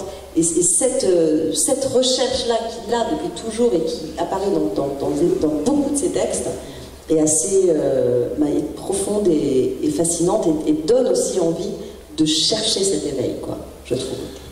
Oui, dernière chose qui, je crois, relie cette histoire-là, les membres du grand jeu, que ce soit Domal et Gilbert Lecomte, et éventuellement leurs camarades, et surtout eux, se sont rendus compte, en fait, c'est les premiers poètes à être conscients de ce qui est arrivé aux autres poètes qui les ont précédés, et de les avoir vus véritablement comme des intercesseurs de ce monde de l'âme, de ce monde des images, de ce monde des visions, monde visionnaire. D'avoir compris la fonction, en fait, avoir compris que les poètes avaient une fonction qui n'était pas simplement une fonction ornementale, mais qui était véritablement une fonction prophétique. Et donc, du coup, vis-à-vis de ça, vis-à-vis de ce qu'ils avaient pu voir chez Blake, chez Nerval, chez Rimbaud, bien sûr, centralement chez Rimbaud, chez Baudelaire, chez Notre-Amont, chez Jarry, chez Fargue aussi, les derniers venus de leur propre constellation. Ce qu'ils avaient vu, ils étaient premiers à voir que qu'il y avait quelque chose d'unifié par rapport à ça, et d'avoir essayé de tenter, avec cette difficulté, de comprendre de quoi ça parlait réellement, d'arriver enfin à être conscient dans cette espèce d'univers où l'autre était comme sous hypnose, où il était comme dans un espèce de monde, dans un monde intermédiaire, aéré. Et là, ils se disent, mais non, il va falloir qu'on essaye de faire quelque chose de ça. Parce que non seulement ils avaient été pris très jeunes par des voyages, qu'on peut dire chamaniques, en tout cas des états visionnaires, sortie du corps, voyage astro, dès leur adolescence, Ils se retrouvaient en rêve. Oui. Ils faisaient des géographies de Reims en rêve, comme ça. Tous ces voyages-là, ils avaient expérimenté des états proches de la mort pour essayer de comprendre les limites entre la vie, la mort et les états, en fait. Les états intermédiaires. Bien sûr. Et après, qu'est-ce qu'on fait de tout ça? Une fois qu'on a ça, qu'est-ce qu'on fait de tout ça? Alors, le conte, lui, a développé la fonction prophétique, avant tout. C'est-à-dire que, quand bien même il a réduit au maximum son expression, il a écrit beaucoup moins que le mal, extrêmement moins, plus que des fragments, des morceaux de prose, des morceaux d'étoiles, exactement, mais d'une plus sublime. Il est allé vers ce truc-là, mais en même temps avec une vie où il était dans une très grande souffrance. L'autodestruction. Et dans l'autodestruction. C'est systématique. Par la drogue, et puis à partir du moment où son ami en plus a été envoyé en camp de concentration, et lui le sachant, et étant comme ça dans cette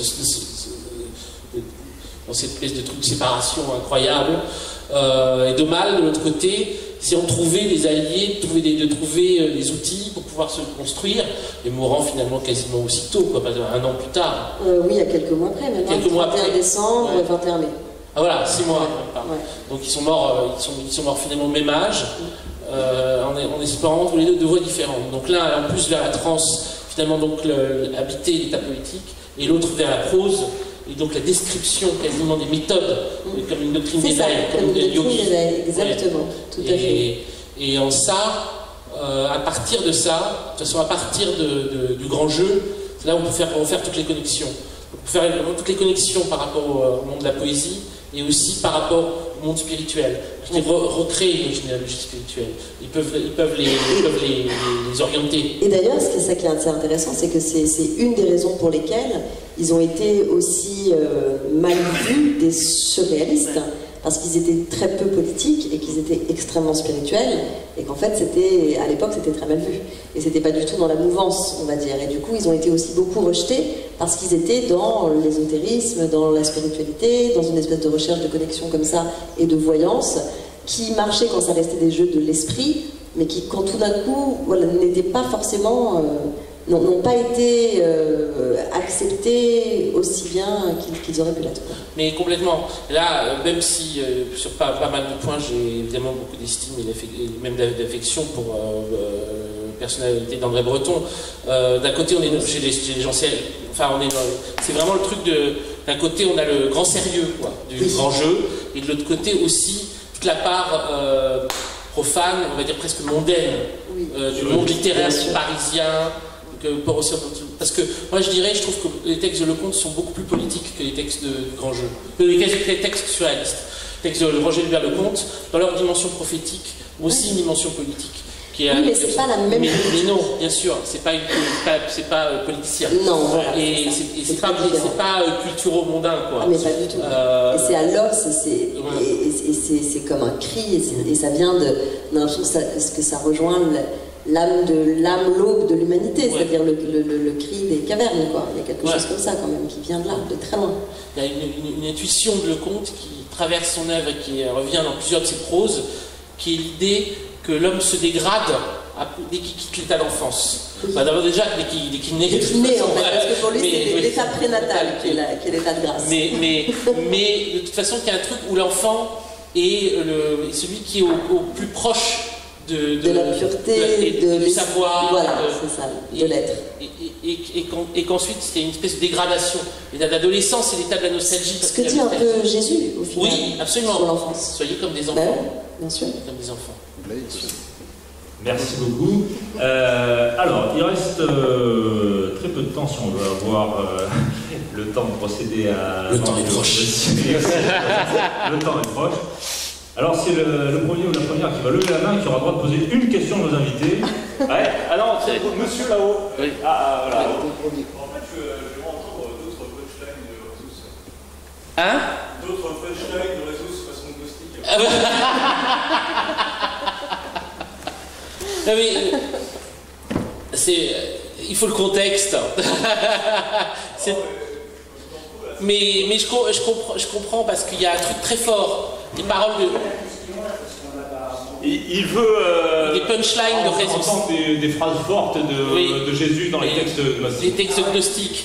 Mais c'est vrai qu'il y a un truc très presque spectaculaires à ce moment-là, quand on les entend dit comme ça, mais... La première oui, qui te vient. Soyez passant, soyez passant.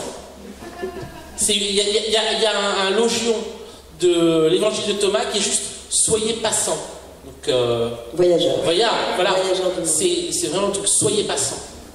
Et comme ça rejoint le chamanisme et le côté du voyage. Ça rejoint le chamanisme et le voyage, et l'idée qu'on est fait aussi quand même d'énergie, et que comme l'eau, elle doit couler, elle doit passer, et que sinon elle subit en fait. Si on arrête de bouger ou si on arrête de passer, c'est là que tout d'un coup vont se développer des choses mauvaises. Oui, c'est lié à l'impermanence. Parce que la véritable quête, qui est la quête de ce qu'il appelle le royaume, dans l'évangile de Thomas, ça revient tout le temps, l'évangile de Thomas, le royaume. Vous avez déjà le royaume l'idée du royaume des cieux dans les évangiles. Et quand vous lisez les textes directement de Nag Hammadi, c'est toujours le royaume. Et donc dans l'idée du royaume, le royaume n'est pas, c'est pas un lieu. Et à chaque fois, on voit les apôtres ou les autres qui disent « Mais alors, c'est quand le royaume ?» Parce que ni c'est un lieu comme Jérusalem, quoi, c'est une terre promise, ni c'est un moment dans le temps. C'est-à-dire la Jérusalem céleste auquel vous atteindrez après la mort, qui est aussi dans le temps. Le royaume, c'est avant la mort, c'est un état. Et il dit aussi un truc, bien sûr, il dit vous devez ressusciter avant de mourir. Voilà une punchline de Jésus dans l'évangile de Thomas. Vous devez ressusciter avant de mourir. Avant de mourir, la résurrection, pas après. Ça change. Ça c'est, voilà. Ouais. Voilà, punchline. Voilà. C'est la légende de Jésus près des marchands du temple. Oui, bien sûr. La maison n'est pas faite de pierre ou de bois et dans le cœur de Jacob. Oui, absolument. Bien sûr. Absolument. Alors, la transition est toute trouvée, on va passer au marchand du temple. Vous allez pouvoir... C'est lui Jésus. C'est Raphaël. Voilà. Mais moi, je t'ai reconnu, rappelez-nous. Moi, je l'ai invité, je n'ai pas le dire à côté. Donc, voilà, vous allez pouvoir bénéficier d'une séance de dédicace et d'achat des livres de nos invités. Donc, on vous remercie tous et toutes, bien sûr, pour votre fidélité à la Bibliothèque d'Amiens. Et merci surtout à nos invités exceptionnels. Et voilà, et merci pour tout. Et à bientôt dans la bibliothèque.